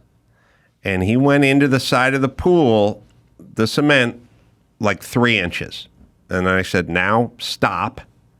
And he pulled it out. And I said, now put a 12-inch core bit on there. And he put the 12-inch and he went all the way through. Then I chipped off the remainder. He went in 3 inches with the 14, but the hole was only 12, and it made a shelf. And then I ordered quadruple thick, like ballistic glass that was 14 inches, and I pushed it in there, and all it did was hit the shelf so that the water pressure would just keep the glass pinned where it was. I mean, I siliconed the shit out of it and everything, but it couldn't go through because the hole was 12 inches and the glass was 14. That's what was diabolical. Didn't cost anything. Was easy to do. Never failed. Well, you keep that in your box for when you build your underground pool bar, Joe Praino. Yeah, we have the Details. TaskRabbit guy come by. Let a pro do it. Hopefully, your career will have dwindled by then, and you'll be on TaskRabbit, and I'll be. Oh, He'll buy TaskRabbit. You know, How mad your girlfriend will be when I hire you off TaskRabbit. that should be a commercial. That's actually a great collab. We need to call them. You should show up. I do. I always know there's, if the fucking wheels come off the wagon, I got $28 an hour waiting for me in one of those jobs if I just have to. I think you'd So enjoy it's it there. a little bit. I would. I'd be fine with it. I mean, I that's what I did. I used to. I mean, there wasn't a TaskRabbit, but I'd just go to people's houses and build them shit. That was my job. That's a pretty big fallback to have. Most of us in the comedy industry have bartending. So we're going to be working at your bar if all else fails. Yeah, but you end up making more money bartending than you do, swinging a hammer anyway. So That's true. You're not wrong. You're not wrong. No, always bothered me. I had a Everything's gonna roommate work out who fine. Fucking was a bartender. He always had more money than me. Cash. No fucking skill. All right, what do you got in the news department, Joe? Well, Adam, I feel like after hearing all that, if you needed to get rid of a dead bear carcass, you'd have a pretty good fucking plan. I would. Unlike your buddy Robert F. Kennedy Jr., who is now copping to a viral mystery that once had New Yorkers baffled. He admitted he dumped a dead bear carcass into Central Park and tossed a bike on top of it as a joke. The independent candidate for president posted a video to his official X account Sunday describing the incident, seemingly to get ahead of a story soon to be published by The New Yorker. And we've got his video. He didn't kill the bear. He found it, right? Bare hands. What's Roseanne doing? Oh. In front of me hit a bear and killed it. That's a weird audio. Is that Roseanne? Yeah. I pulled over and I picked up the bear and put him in the back. All right, there's too much. The audio's too fucked up. Stand by. All right. Just find a picture of it's my bar, only would you? slightly different than his voice. Yeah, I mean, that is his voice. Yeah, Everyone thought it was an audio Yeah, glitch. somebody hit a bear and he collected the bear. He collected the bear, correct. After a day of falconing, which went longer than expected. They always do. They never come back on time. Falconing? Yes. Good start there. You think everyone just knows what falconing is? A woman in front of him Well, claims... he was a falconer. Oh, that's right. He's got pet falcons. Yeah. That's normal. Okay, sorry. Go ahead. A woman hit a bear in front of him and killed the bear cub. Kennedy, not one to waste good meat, says he grabbed the cub and tossed it in his car, an action he says is allowed under New York state law. After the day of falconing, he went home to Westchester, but had dinner in NYC with friends instead of heading directly to home to refrigerate the bear. The dinner also went long. This guy's just can't keep a schedule. No, he can't.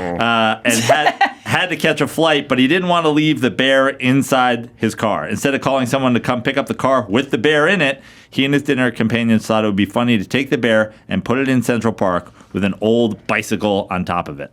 I'm fine with all of gosh. this so far. I have no problem with it. It's intense. He didn't shoot the bear. Nope. He didn't hit the bear. He just collected the roadkill of the bear. And I like the idea that he was going to eat the bear meat, But he also has a sense of humor as well. And I I heard the joke was people were getting hit by cyclists. So he explained a series of pedestrians had been hit and killed by bicyclists in the park, and he and his admittedly drunken companions thought whoever found the bear would find it amusing. Yeah. So he was staging a...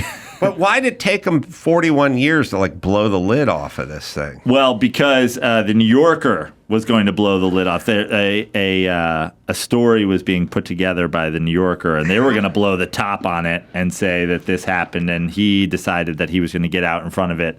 And that's why he explained it to Roseanne on video. That's such a dig, such a deep dig. What a weird story. Yeah. It sounds not normal, but I'm glad it wasn't like a hate crime against a gay guy. The thing about, the bears, the thing about the stories are when you do one of these, oppositional research things, you want footage of your guy slapping a baby or Doug Emhoff, impregnating the nanny or something. You want some stuff where you could go, oh, that's a bad guy, or that guy cheated on his whatever when he tried to pass the bar. He tried to get another guy to take the test for him or something.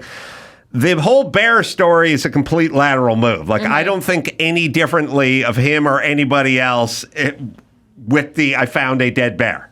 Yeah. I don't know. It's not going to pull a vote one way or the other direction. Makes it more interesting. Might make me vote for him. I wasn't going to vote for him till this. Yeah. I like it. All right. It's mystical. He's flying falcons, he's eating bears. Is this guy even in this time frame? Is he in Middle Earth? He's a wizard. He's a wizard. We need a wizard. Shit. Does he wear a cloak and disappear? Since you just brought it up, we'll move this to the top of the pile. Kamala Harris's husband, Doug Emhoff, admits to cheating on his first wife after a bombshell report he impregnated a nanny. Another one trying to get out in front of their opposition research. Oh, is he getting out front of it? Yeah. The second gentleman reportedly strayed from then-wife Kirsten over a decade and a half ago with blonde nanny Najin Naylor. Oh, you can't have the blonde nanny. Come on. That's definitely who taught at a private school attended by their two kids. Naylor did not keep the baby. A close friend with direct knowledge of the affair and pregnancy told the Daily Mail. It's unclear what exactly the friend meant. Bob Kennedy took it. I think we know. Threw it in the back of a station wagon and dropped it off at the park. Hours after the outlet's report, Emhoff admitted having an affair in a statement to CNN that didn't name Naylor or address her alleged pregnancy. You know what they never do when they come clean on the affair? They just go, yes, I regret it. I had an affair with the nanny or the whatever. But they never go, my wife was such a bitch. Yeah. I think a lot of people have a problem with that, but it would help. Do you think that's a reason all the time? I mean, you guys can be assholes. I'm saying throw it in there, though. You know what I mean? Throw it in the hat? She was a shrew. She was fucking dry as the Gobi Desert. Or it would be better if he was like, I was neglectful and I was a narcissistic asshole, so that's what I did.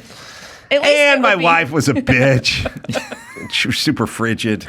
I mean, look at the forehead on the across the board foreheads on the top left. A lot of forehead. Yeah, a lot of glare.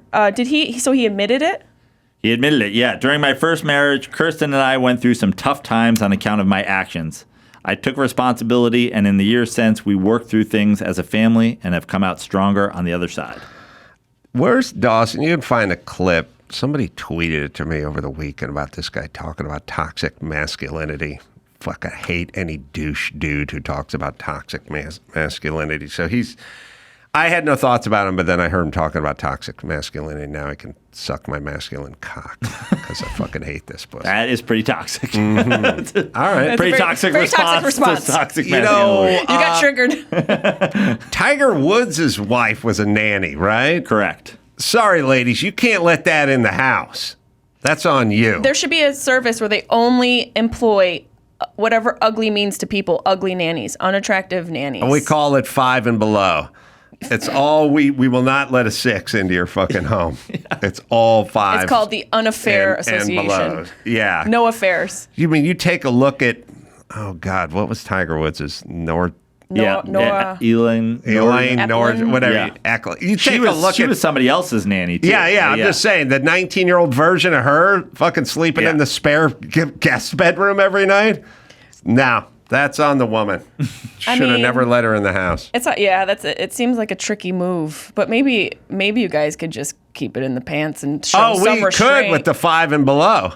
Well, that's the nanny in the middle, bottom middle there. I mean, I'm not She's pretty. She's pretty, and she might be hired by 7 and below nanny hiring services. And besides all this, if we're gonna get political, so he admitted it. He's kind of getting out in front of it. Let's see how this works out, because Trump doesn't admit anything that he does that he clearly does, and that works out for him. So maybe this will work out for him. This is also his ex-wife, not Kamala. I don't think it's a deep dig. That story broke in like that English rag, right?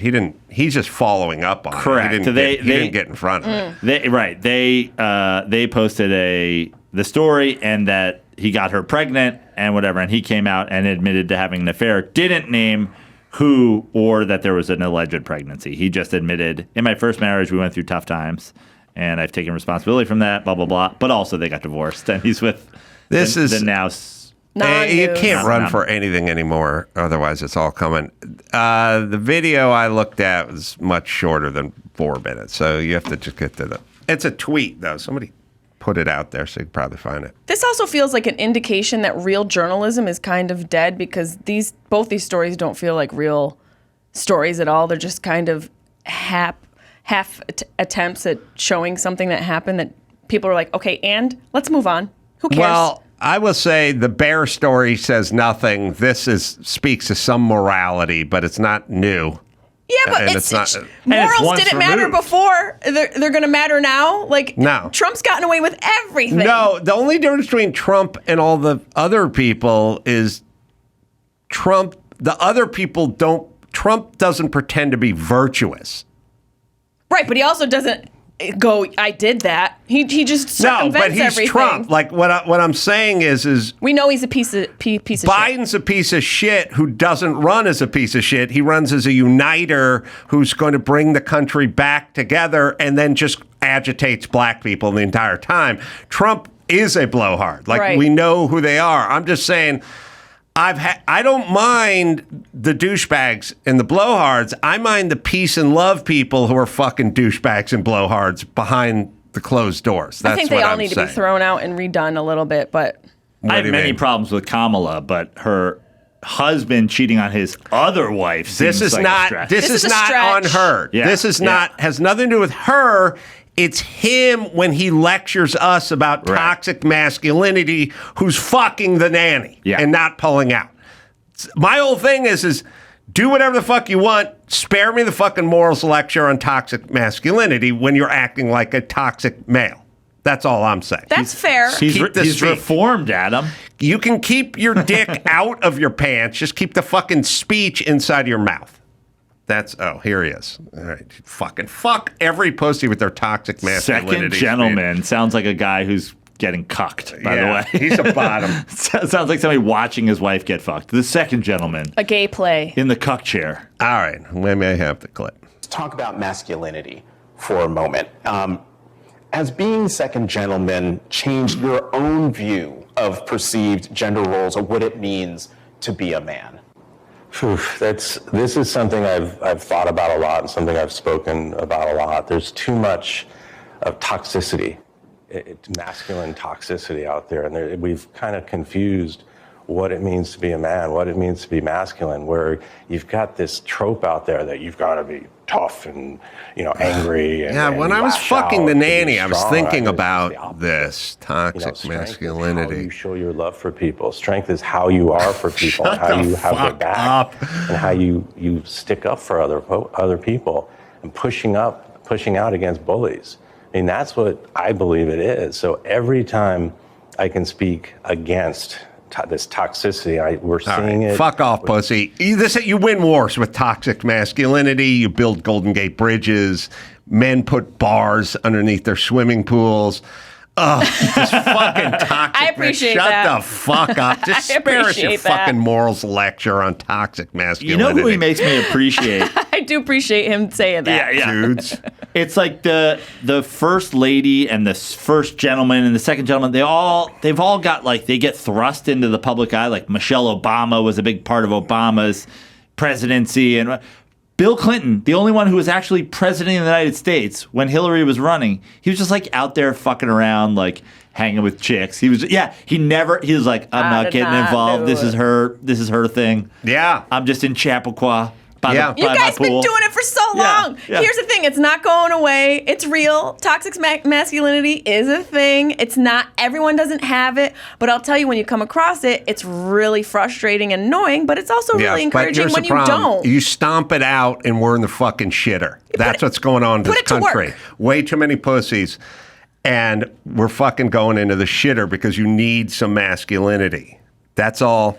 Everyone does. And by the way, it's just masculinity. Fucking guys fight and they fuck and they cuss and they whatever. It's not toxic. Anyway, he's a fucking cucked puss. Fuck him. I do agree with you saying, speaking like, is altruistic is the word that comes to my mind. I don't know if that's a correct word, but acting like you're virtuous and speaking like you're, this person who is above all. And then acting a different way. Fucking the nanny is up there in terms of toxic masculinity. So I don't mind you fucking the nanny. Just spare us the speech. That's all. I mean, I mind all of it, if I can say. I think maybe we're looking at toxic masculinity all wrong. Toxic masculinity would be like ratting out your friends.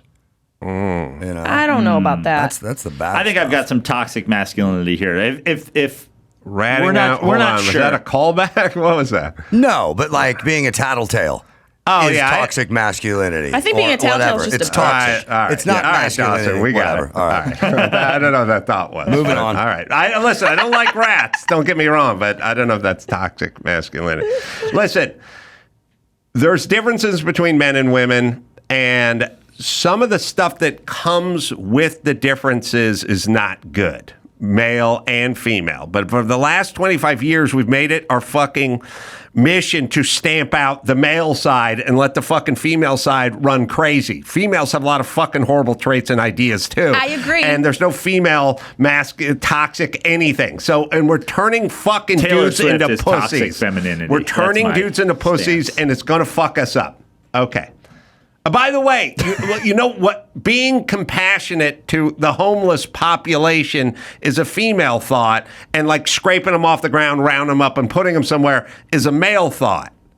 I don't know about that. I don't know if compassion's. I'm going to say this. This is what someone would say.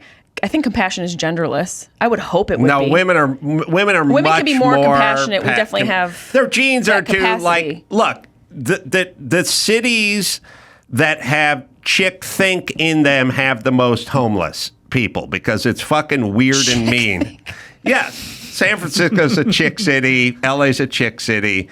Sheboygan isn't. Wait, so you're saying males can't, like in their genetics, in evolutionarily speaking, cannot care for human beings? Yes, that's exactly what I'm saying. 1,000% you heard every word I said. Men cannot care for other human beings genetically. You're 100% I'm glad I heard it here. That, by the way, is chick think. That's chick think, which you just did. You don't think men can't? Then what's the point of being in a relationship? I didn't say men can't care about people. I said women have more compassion than men, and you said men cannot have compassion or care about people.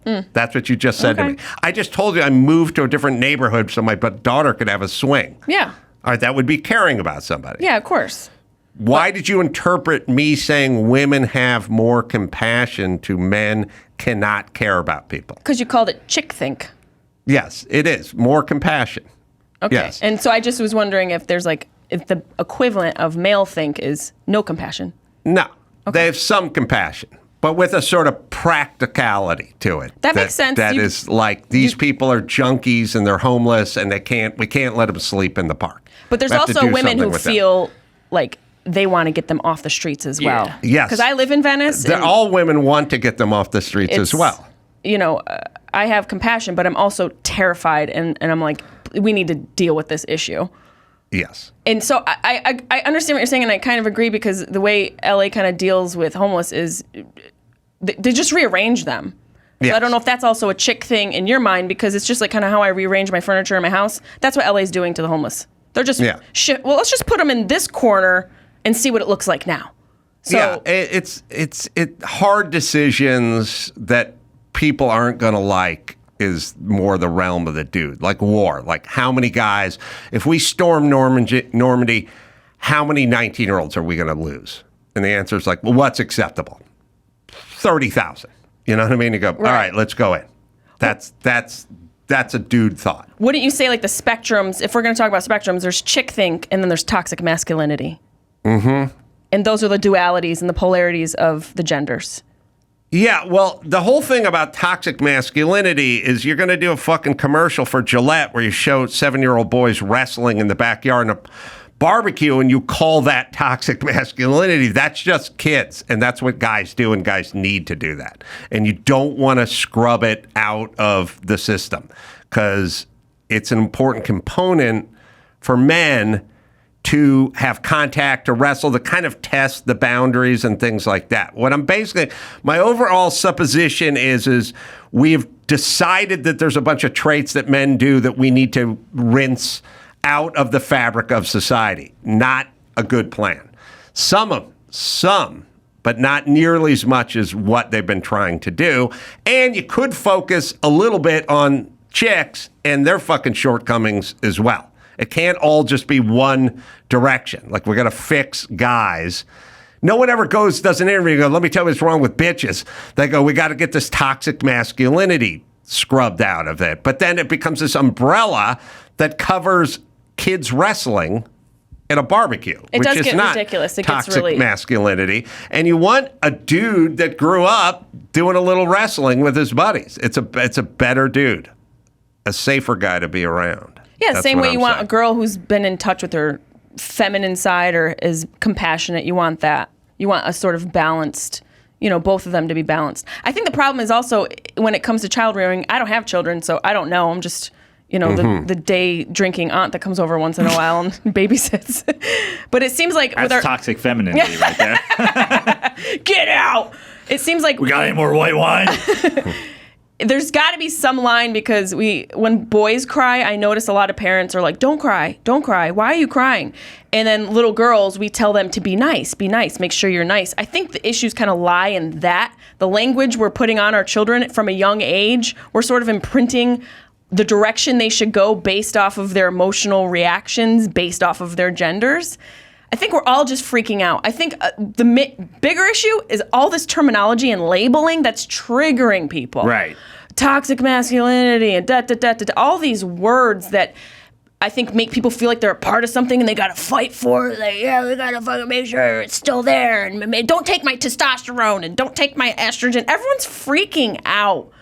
And a lot of it has to do with our cell phones. We're just on our cell phones looking at all these stupid articles and these things that I don't even think, I know they're happening, but they're happening more on here than really out in the world. Yeah. You know what I mean? As far as like these really little trivial issues, like fighting over toxic masculinity, like I'm glad we can have a conversation about it because I agree with what you're saying. I disagree with some of what you're saying, but that's normal. I just think it's gone way out of proportion and there's bigger things that are happening. Well, it's like, one of our news stories today is about police hazing a guy until he fucking lost both of his legs. Like, that's toxic masculinity. That's probably a bullshit story, though. But like going to all your boys That's getting toxic. together for football and eating wings in Adam's poolside bar is not toxic. No. We shouldn't paint all these things with the same brush. Exactly. That's insanity. There's a spectrum to all of this and we get stuck on I think that story's bullshit, by the way. What is it? Police recruit who lost both legs in barbaric hazing ritual sues Denver paramedics and officers. Victor Moses, 29, alleges in a lawsuit filed Tuesday that aggressive officers knocked him down multiple times in the second round of, quote, fight day last year, with one of them shoving him off the mat and causing him to hit his head on the floor. He said he was pressured to continue, with officers picking him up and setting him back on his feet before paramedics standing by were asked to check him out. So why are there's a paramedics fight standing day? by? Well, cops have their physical whatever stuff where they put the helmets on and do the bataka bats and shit like that. Yeah. The training. So if this was a hazing ritual, why was there paramedics standing next to the hazing ritual? That's a good question. All recruits must complete the training to prepare them physically. I know, but it's not a hazing ritual. Right. Well, it's part of training. It says includes having recruits punch and kick a dummy on a trainer holding pads, using padded batons, etc. So it doesn't sound like if you were hitting What's a dummy. the title of this article? Right. Police police recruit who lost both legs in barbaric hazing rituals. All right, it's not a hazing ritual. It's part of their training. What I was trying to say I know, I'm not yelling at you. I'm just yelling at everyone. They're fucking articles all the time. It's these triggering words. It's hazing? a barbaric hazing. It's probably a training, part of their training that's been going on for 50 years. Or it's like these group of guys who wish they were cops. You know, like these guys that kind of get together and they act like they're a part of something and they train for something that's never really coming up. Kind of like the Renaissance thing. That's like a softer version of what I'm trying to express, but like they're really not cops, but they pretend they're going to be cops. So how do you get your legs amputated when you're practicing doing, jujitsu or physical training with other guys in your graduating class? He was knocked unconscious. This guy's got a disease. Yes, is what he has. He's not. You don't get your fucking legs amputated because you're doing combat. He has a cops. sickle cell trait, which puts him at increased risk of medical complications from high-intensity exercise. He also said he had very low blood pressure and complained that his legs were cramping. So apparently, beyond the hitting a dummy and fight, that they got on the ground and they fought each other and they wrestled and they whatever. And he hit his head. He complained that he did not feel well. They forced him to keep going. Yada, yada, yada. His legs get amputated. Yeah, but his legs got amputated because he's a sick person with a disease. It doesn't have anything to do with this. This is the entire plot of A Few Good Men, story. by the way. The irony is the crazy bitches on this side need the toxic masculine, and the toxic masculine need the crazy bitches. You guys just need more balance. Everyone needs more balance in their life. This guy's just trying to fucking get paid. That's what this story is. There's no training. There's no hazing ritual. It's part of the training. He has a disease. Nobody gets their legs amputated through going through basically a high school wrestling practice. It sounds essentially, there's something wrong with this dude. Yeah. He's trying to get paid. And the story, by the way, I now read every headline where it's like Catholic school kids chased bottlenose dolphins in Maui. Like, no, they didn't do. You can't catch a dolphin in the ocean. Lore no more. They didn't do anything. It's lore. Well, Jesus did walk on water, so maybe it's a really good Catholic Maybe school. they ran and caught those dolphins.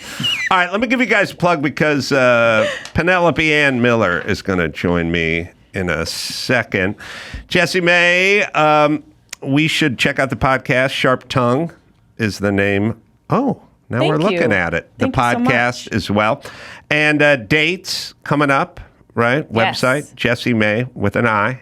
Jessimae, JESSIMAE.com for all the live dates, right? Thank you so much. Thank you. I appreciate it. Quick break. Back with an actress who's been in every single movie, but is still young.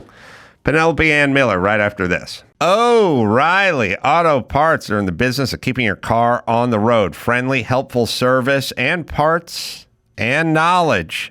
All the stuff you need to maintain and repair your automobile. I've been with these guys for a million years. I always wear my O'Reilly hat when I'm walking around. People think I'm smart. And I am, because I use O'Reilly. Used to use the one up on Foothill in La Crescenta back in the day. I get my parts. I like to do it, hands-on. They got thousands of parts and accessories in stock, either in store or online. Never have to worry if you're in a jam. The team at O'Reilly Auto Parts can test your battery for free in or out of the car. If it needs to be replaced, they'll help you find it and just the right battery that'll work in your vehicle. Also, windshield wipers replaced, brake lights fixed, quick service. They'll help you find the right part and point you in the right direction of a shop that can help you install this stuff if you need it. They're professional parts people. That's what they are. So if you're a do-it-yourselfer, you can go in and do it, or you can go online and get your stuff. At O'Reilly, it's easy. Stop by O'Reilly Auto Parts today or visit them online, O'Reilly.com/Adam. Yeah, let them know I sent you. O'ReillyAuto.com, O'ReillyAuto.com/Adam. Tommy John, here's a simple life hack. It's an upgrade. Upgrade with Tommy John. Oh, man. I'm wearing mine right now. I never wear any other underpants than Tommy John. Sometimes I don't wear any at all, but if I'm hiking or working out or moving around, wearing my shorts like I am today, it's always Tommy John. And I give a little shot of talcum powder down the front there. Get an extra couple wearings out of it. Don't have to wash it as often. Great for the summer. Great for movement. Great for exercise. Second Skin underwear has dozens of comfort innovations, like a supportive contour pouch and horizontal quick draw fly, plus breathable, lightweight, moisture-wicking fabric with 4 times more stretch than competing brands. Over 20 million pairs sold, thousands of 5-star reviews. Tommy John doesn't have customers, they have fanatics. I know I'm one of them. I'm literally wearing mine right now, and I do not wear anything else, and you will feel the same. It's the best pair you'll ever wear. It's free. Guarantee. Am I right, Dawson? Get 20% off your first order right now at TommyJohn.com/Adam. Save 20% on Second Skin at TommyJohn.com/Adam. TommyJohn.com/Adam. See site for details. Stamps.com. Work-life balance. Yeah, got to have both these days. Well, when you do what you love, you never work a day. That's kind of what I do. You want to free up some precious time? You don't want to spend it waiting in line, mailing and shipping. No, it's tedious. Get Stamps.com. Take care of mailing and shipping wherever you are with the Stamps.com mobile app. All you need is a computer and a printer. Schedule pickups right through the dashboard. That's right. And that's how we do it here. All the merch, all the stuff we send out goes through Stamps.com. They even send you a scale. Order shipping and mailing supplies, labels, even printers from the supply store when you run low. It is Stamps.com. Put more life into your work because you got to have that work-life balance, and Stamps.com frees you up to do the stuff you want to do and not the stuff you don't want to do. Use promo code ADAM for a 4-week trial plus free postage and a free digital scale. No commitments, no contracts. Just go to Stamps.com, click on the microphone at the top of the homepage, and enter the code ADAM. It's time to check Adam's voicemail. Ace Man, my name is Adam. I was born in southeastern Pennsylvania. I make my living by contract. I drive an 8-year-old pickup truck. I don't wear bracelets. And I eat a lot and make a lot of stew. Get it on. You can leave us a message at 888-634-1744. Penelope Ann Miller is joining us. You know her from Adventures in Babysitting and Big Top Pee-wee and Awakenings and Kindergarten Cop, Chaplin, Carlito's Way, The Freshman, The Shadow. Well, I wish I'd missed that one, but all the others I loved. With dear friend Alec Baldwin. Saw it in a drive-in movie theater. That's how long ago I saw that movie. Oh, wow. Penelope Ann Miller, good to see you. Nice to see you, too. It's been a while. Reagan is the latest movie, and I believe that's Dennis Quaid who's playing Ronald Reagan in that. Correctly. Good dude. He's a friend. And are you playing Nancy? I am playing Nancy Reagan to his Ronnie. Wow. And the movie is going to be in theaters August 30th. And I don't know, what you know? How much did you know? I mean, we're about the same age. So we had kind of the same experience when Reagan was in office, but maybe not. I come from a really liberal family, so I was like, oh, he's a mean old white guy. Yeah. No, I did too. I grew up in a very liberal family as well. But you won't believe this. My godfather was Alfred Bloomingdale. And Betsy was Nancy's best friend, Betsy Bloomingdale. Wow. And so my parents were at parties that they were at. And I remember being a little girl, and we met when they were governor and first lady. So when I was very young, I met them at a Bloomingdale party because my parents would, those days people actually could get along even though they were on opposing sides. Bloomingdale's the department store, right? Yeah. Yeah. And so you grew up in LA? I did. I grew up in LA. So I guess I was around when he was governor. Where did you grow up in LA? Brentwood. Oh, sweet. Your dad did okay for himself. The lower side of Black, not the highfalutin wrong side. side of the My tracks. boyfriend had he lived in the highfalutin side. So you went. That was my now husband. What? Oh, really? Your boyfriend Yeah. from high school is your Yeah, husband? he wasn't my boyfriend then, though. We were just friends. But I've known him since I was 15, my husband. Yeah. And when did you reconnect then? Well, we went through several, because then I moved to New York to study acting, became an actress, did Broadway, then came back to LA to do film, and then we reconnected the third time, sort of third time's a charm, and that was when I was 30. Wow. 30, maybe 30, maybe a little, yeah. And well, I got married in 2000. 30. And Wow. Yeah, it doesn't Yeah, normally so- work out that way in Hollywood. No, it doesn't. Congratulations. Yeah. I know. If you had told me in high school that was the guy I was going to marry, I would have laughed. I mean, he was really cute, and I thought, we had crushes on each other, but there's no way I thought he would be the guy. You had But here crushes. we are. You had crushes on each other. Well, okay, let's be philosophical. If you guys had, hooked up at 16 and married at 22, you may have been divorced by 30. For sure. When you we reconnected. we sowed our oats, for sure. So, and it just, people are different and take a while to steep and mature and all that stuff. Absolutely. I'm glad we did it later. So you grew up in LA and then you knew you wanted to act early, right? Mm-hmm. So Yes. off to New York at an early age or right out of high school? I had 1 year of being a little bit of a delinquent. And then my dad, who was an actor as well, he came and had a talk with me because I was getting in trouble. I was on academic and social probation in the college that I went to. And my dad's like, what do you want to do with your life? And I said, well, I want to act. And I'd been doing it in high school and junior high and elementary.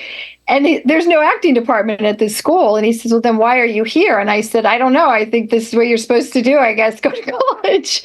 So then subsequently, I went to New York. I audited at an acting school, and I was 20, and because I was young for my grade. Or anyway, so I was 18. Sorry, I was 18, and I moved to New York, and I studied at HB Studios. And then a year later, I got Biloxi Blues on Broadway, and everything just took off. But it was something I always wanted to do. I just hadn't really gotten into I hadn't focused as I should have. And once I did, I was very blessed. Was Matthew Broderick in that production? Yeah, Matthew Broderick was in Biloxi Blues. It was part of the Neil Simon trilogy of his life. So there was Brighton Beach Memoirs, then Biloxi, and then I think called Broadway Bound. So we were in Biloxi when he goes off to war, and it was Matthew Broderick, and he just done War Games. So he was kind of a up and coming big movie star. And then it was Neil Simon, and we won the Tony, and it was a big deal. I mean, it changed my career. At 19? Yeah, I was 20 when I got that. I moved to New York, 18, turning 19. Then I got the job when I was 20, and I turned 21 in the show. Yeah. So, wow, Neil Simon. And Neil Simon. Biloxi Blues I saw in the theater. And I did the movie. The movie. I was one of the two other actors besides Matthew from the original production that got to be in the movie. Yeah. All I remember, not all I remember, but that movie, Matthew Broderick said it's Africa hot. That was the big takeaway. It's so hot. It's Africa hot. Yeah. Yes. So your dad was an actor. Yeah. Somebody he was in it. We've heard go of? ahead. Have we know him? It depends on how old you are, but he did a television series that was very popular in the late 60s called Please Don't Eat the Daisies. Yes. And it was about a family, and he was a professor, and Pat Crowley was his wife. It was a really cute show. They had 4 boys and a big sheepdog. And so he was well known from that. Then he did a movie called Savannah Smiles that he starred in, as well as Bootsy, and he played, he wrote it and produced it. And then he wrote the movie A Walk in the Clouds. So my dad, and he did a lot of like guest starring roles, and he did theater, and he started out, my dad dated Grace Kelly. That's a big claim to fame. Oh my God. I wish that was my stepmom instead of Lynn. Yeah. She too. is so beautiful. She was so beautiful. Oh, your dad must have been a bit of himself. My dad was a very handsome man. Yes. And they went to the New York School of Academy Dramatic Arts, and that's how they met. And then they dated for 2 years. And she still sent Christmas cards even when she was in Monaco. Really? Yes. Wow. Yeah. My dad was a stud. Did that drive your mom nuts? No. No. For some reason, no. My mom was pretty, very beautiful. Well, so. no, your dad could pull tail, pardon the, whatever we're calling it, but your dad did fine. If you're going to date Grace Kelly, you maybe only, remember John Derek? Bo Derek's husband? Yes. Wow. John Derek maybe could give your dad a run for his money in the hot blonde department, because he would just move from one hot blonde, Linda Evans. Oh, right. That's right. And oh my God, that's hysterical. And then ended up with like Bo Derek. But I mean, he literally just was with one beautiful blonde, hang out for 5 years, shift down to another. They would age out, and he would just shift to a younger. You just move along. Yeah. Just move right to a younger version until eventually, 16-year-old Bo Derek came into his life. So you pretty much been working just ever since? I mean, pretty much since Biloxi Blues on Broadway? Yeah. Never stopped? It didn't. I mean, I had to stop a bit when I had kids. And I just really am lucky. I'm very lucky when I think back, and that I started when I was 20 and I'm 60. Well, you don't look it, but thank you. Yeah. But that's a long time, and I feel incredibly fortunate and grateful that I've been able to keep working. Well, I mean, there's a little luck, but there's a lot of skill. Thank you. And, there's a professionalism too, of like showing up and knowing your lines and hitting your marks. And there's, not all luck. It ends up, I find it ends up, you end up working with the same people a lot and running into the same people a lot. And if their experience wasn't good with you the first time, then there's usually no second time. So I'd be like, I worked with Matthew Broderick 3 times, so hopefully that's a good sign. I mean, someone said to me, is it really hard or difficult when you're working with like Marlon Brando or Al Pacino or De Niro? And I'm like, oh my gosh, no, they make it easier for me. Working with a bad actor. Right. That's rough. Yeah. That's when you really got to like be on your game. Like playing opposite someone who's fantastic, it's like the tennis game. You play with a great tennis player and it ups your game. Could you feel it like with a guy, because acting is invisible, and it's not like everyone kind of knows what Michael Jordan does because you see what he does, when someone is a great actor, you don't really see it, and it's hard to quantify. Exactly. But when you're in the room with them acting, can you feel their skill? Or their whatever it is, it. Yeah, I mean, they say acting is reacting. There's all these sayings. All you have to do is listen, and then you're in the moment. But when you're working with a great actor, everything comes alive. You just definitely aren't thinking about what you're doing, because if you are, then you're self-conscious, right? You're not judging it. You're not looking at yourself or thinking, how am I coming off? You're just literally in the moment. Mm-hmm. So it's very electric, it's very gratifying, and it's really exciting. But it definitely changes the game big time. It's what we all, of course, as artists, like pray that we work with the best, right? Yeah. Well, there's kind of two sides to experiencing someone else's ability.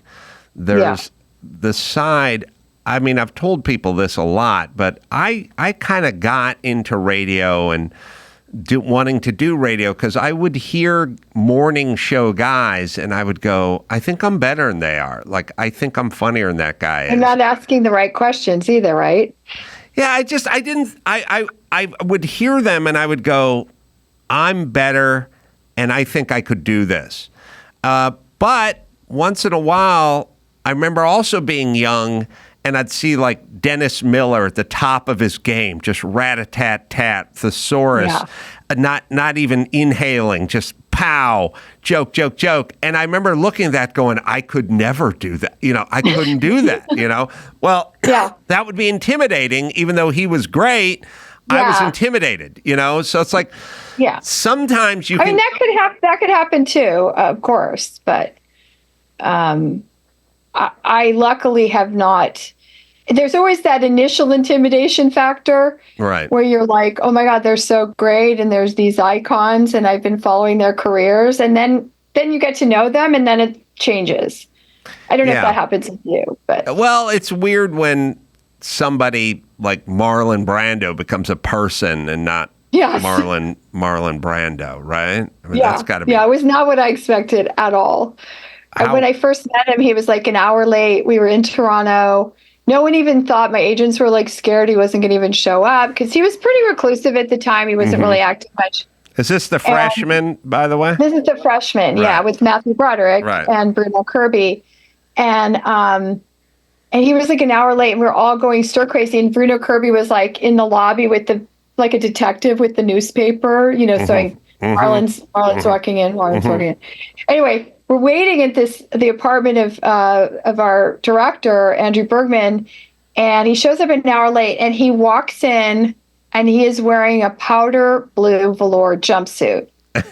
And it was so not what I was expecting. And, he was a little overweight then. And I just was like, it was so funny to me. I was like, what is he wearing? And he just came in. He's like, you're my daughter. And gave me a big bear hug. And he kept we were doing a read through of the movie, and he just kept giggling and laughing at everything.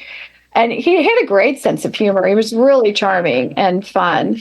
But if he didn't like you, he didn't like you. But if he liked you, and he really liked actors and he liked the crew, he wasn't so much interested in the executives and all that. He didn't pander to them at all. All the greats are all the same. If they like you, you're in great shape. And if they don't like you, God help you. God help you. Certainly men and women, I think, are like the greats. I would imagine if Lucille Ball liked you, that was good. And if she hated you, you were completely fucked. And I don't know what that is. It has something to do with power. Or like power. Betty Davis. Can you imagine Betty Davis? Like, if Betty Davis liked you, you were like, you're golden. And if she didn't, I would be frightened of her. Yeah, you brought up the late, great Bruno Kirby, who passed way too young. Way too young. So sad. And just kind of mysteriously and quickly, as I recall. Yeah. And has Bruno Kirby been dead for a decade? Like, it is one of those, oh, man. In a while. Time goes so fast. He was, I don't know why, but I always think about him in Spinal Tap when I think he played the limousine driver. Yes. And he was trying to talk to them about the Sammy Davis Jr. book or something. And you just saw the divider window just started to go up in the middle of him talking.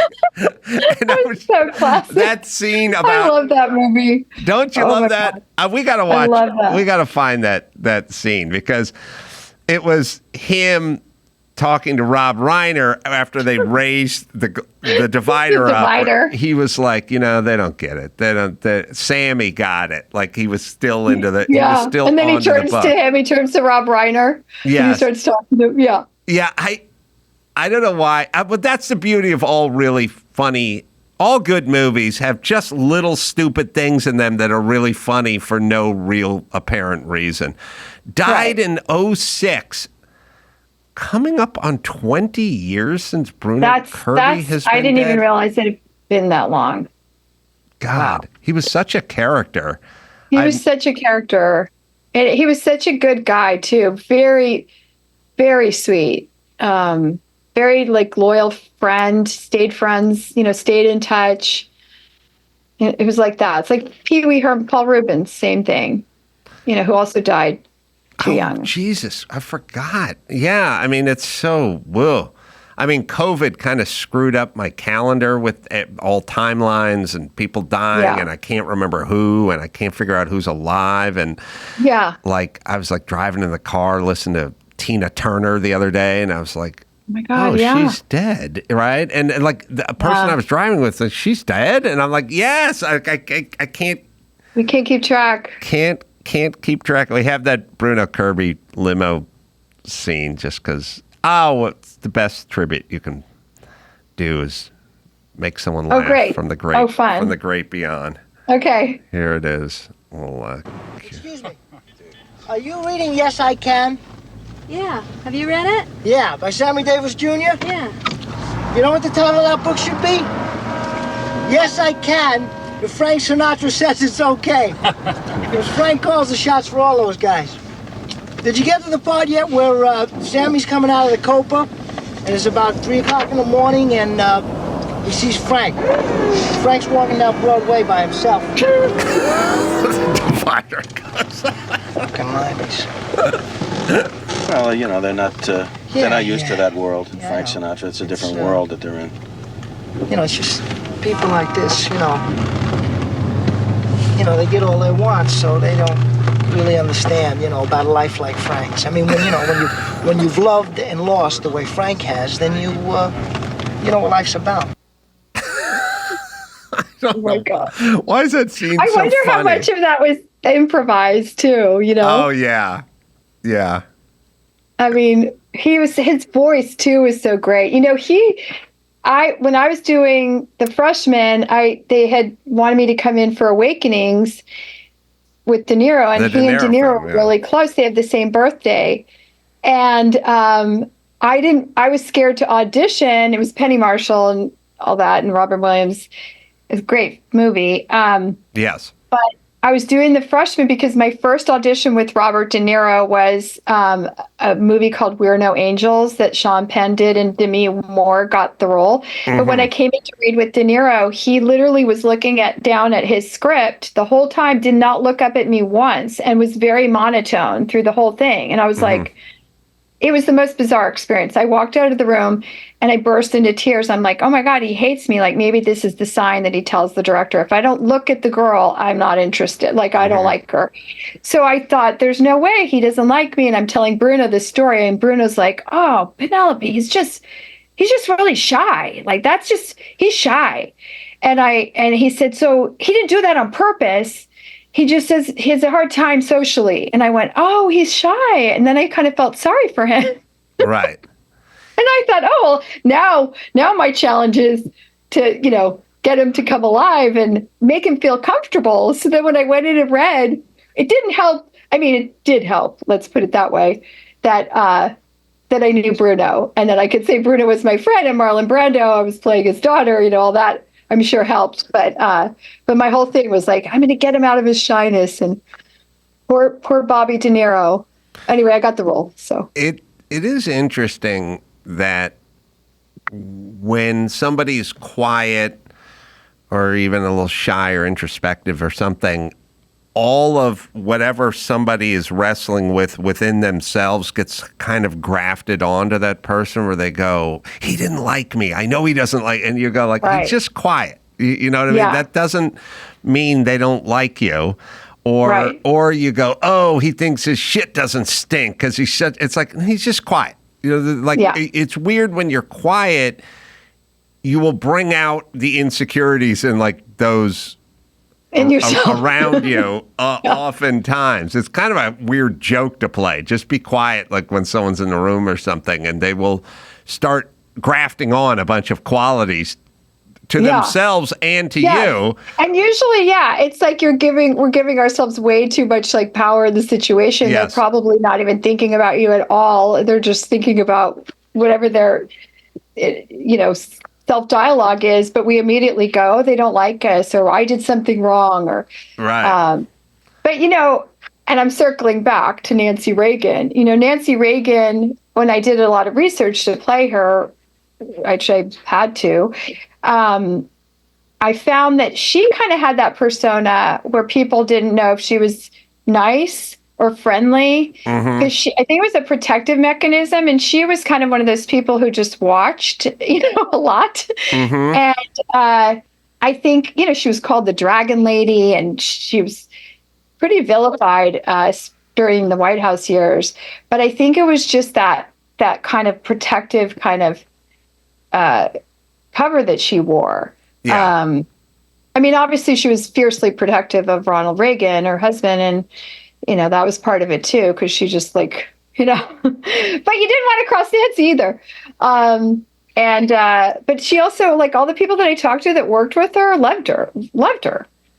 She's very loyal. Yeah. Yeah, I've always said, I'd rather have a fair person than a nice person, or someone with like a lot of character. There's a lot of sort of people that burn a lot of calories making everyone think they're really sweet or really love them or whatever, but they're not great sort of behind closed doors, and not a lot of depth there. Well, I can say this. I can say this. You can kind of tell who the person is by, if somebody said this person's on their 5th personal assistant in 4 years, you know what I mean? Mm-hmm. They all quit. Yeah. And then you go, but they seem so nice at the party. It's like, okay, Yeah. but here's the bottom line. They're on their 5th assistant in 4 years, Yeah, when they have a big turnaround of employees, there's something going on.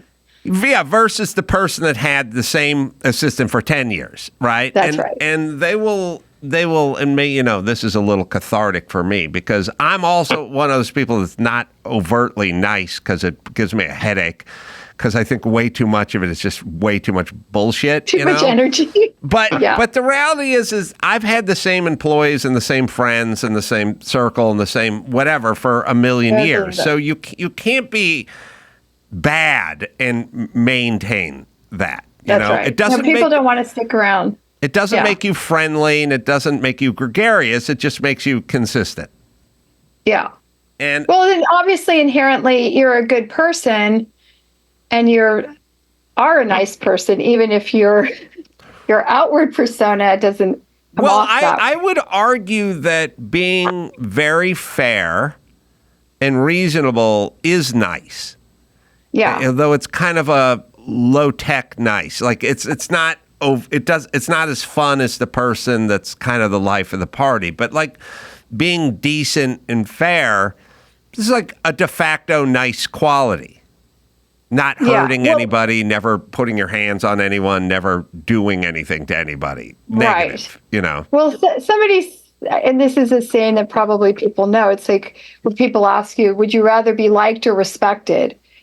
And, what would your answer be? Do you want to just be the person who's liked by everyone, or would you rather be respected? I think I'd rather be respected, even though I probably come off as one of those nice people. Well, I wish I had more of that. I wish I was a little bit more of that person who just sits back and watches. Yeah, well, it works with people that are real secure and good and have abilities and stuff like that. But if you get with insecure people, it'll bring all of the insecurity out of them if you're just listening and not doing much talking. I agree. I'd rather be respected as well. I think if you are respected, though, I think there's a de facto you're a decent person that has to mix into that smoothie, because for sure. you'd be really, they won't respect you otherwise. Yeah. Yeah, like one of the things I remember when I went and I did Celebrity Apprentice, and I got back and people were sort of like, how's Trump? What's Trump like? And I was like, I thought he was kind of douchey, and I didn't like him that much, but I said his kids really respect him, and he's good with his kids, and his kids are really good. And I just went, I'll give him that, because I do a lot of, if you're a parent who hasn't talked to your adult children in 7 years, I'll go, something's up. something's up with you or them or the both of you. Like, like you could be the nicest person in the world, but if you don't have a relationship with your own kids, then there's something missing. And so, to me, there's kind of indicators of people that are more. It wouldn't be nice. It would just be solid. Like I don't trust people that don't have relationships with their kids. Well, and that's funny that you say that because Nancy and Ronnie had issues with their kids. Oh, that's right. Ron Jr., right? Ron Jr., yeah. And Patty had an issue with her mom, but I mean, it could have been a mother-daughter thing. We don't show that part in the movie, by the way, just because they're still around. And, you know. What is Ron Jr.? Ron Jr. was doing correspondence stuff, right? Like newsy stuff, right? Yeah, he was. And I honestly don't know what either one of them are doing presently. I know that. Yeah. What did you learn about Nancy when you were doing your research? Well, there's a lot. I mean, like I said, there was a funny side to her, a warm, very compassionate side to her. She was obviously, as I mentioned before, fiercely protective of her husband. Like even Ron Jr. said at the memorial, like there would be no President Reagan. He would never have been president without my mom. He would never have been governor. I think she believed in him so wholeheartedly. Like she really believed that he was bigger than he was. Like I think she saw it. She's had the vision for him. Mm-hmm. So she really helped support that. And that to me is kind of a cool woman. Like, you know, when we talk about women behind the man and all that, like she could be perceived as being manipulative or devious or pulling the strings, but it's a man behind a woman and he's a strategist, but she's not. She's kind of the manipulative woman. And yeah, I kind of found that like she was okay to be behind the guy. Like she didn't mind. She didn't care about her acting career anymore. She wanted to be the best wife she could be and support her husband in what she thought was his greatness. And that could be perceived as a weakness, but I don't think so. I think that's a strength.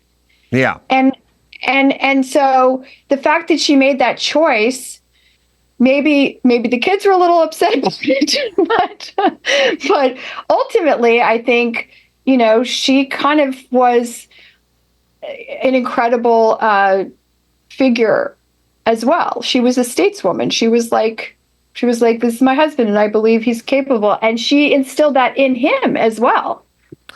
So that was interesting. Their love story is amazing. I mean, he wrote her love notes like every day. I mean, he was very, very devoted to her. But I think it didn't come right away because he had a marriage that fell apart with Jane Wyman, who was a big actress and starting to win Academy Awards. It kind of reminds me a little bit of A Star is Born. But she was getting bigger and bigger, and he was becoming SAG president and his career was going downhill, although being SAG president was kind of important to him, more important, actually. Mm-hmm. And he was a Democrat. That was interesting. They were both actors.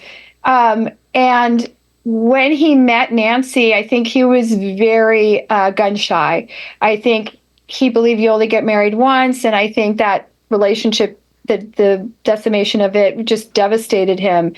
And he didn't trust, even though he had an incredible relationship with his mom and he loved women, and he really wanted it to work out, and it didn't. So I think that kind of traumatized him a bit. But she was a smitten kitten right like before she even met him. And that's in the movie. It's kind of cute, but how they meet. But she was all about it. And I think she just waited patiently for him to come around. But I think once he realizes she's everything that I've always wanted, is I want someone who's going to be there for me and truly love me no matter what, because they went through some downtrodden times. I mean, they were working for GE. They didn't have a lot of money. They lived in a fairly small home in the Palisades. I don't know. I just found all that kind of interesting. I didn't know that they were kind of never rich. And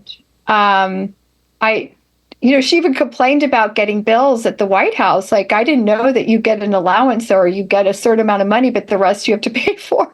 Oh, really? I never thought about it. Yeah, you get bills. Well, now you get major book deals and that's a whole different can of worms. They did not get that, unfortunately. Although she did write a book called "It's My Turn," which I think is hysterical. I always wanted my book to be called "It's My Turn." Well, the movie is Reagan. It is going to be in theaters August 30th. Dennis Quaid is a friend. Is Ronald Reagan, and Penelope Ann Miller is Nancy. I'm going to watch it. And I think people go to Penelope Ann Miller if they want to say hi, Instagram. Yeah, Penelope Ann Miller's my Instagram. Penelope A. Miller is my Twitter or X. Oh, okay. And that's all I got. But yeah, come visit. And you can go on my links in my bio, and then you can, which is Reagan movie or Reagan.movie, reaganmovie.com, something like, to purchase tickets in advance for the August 30th.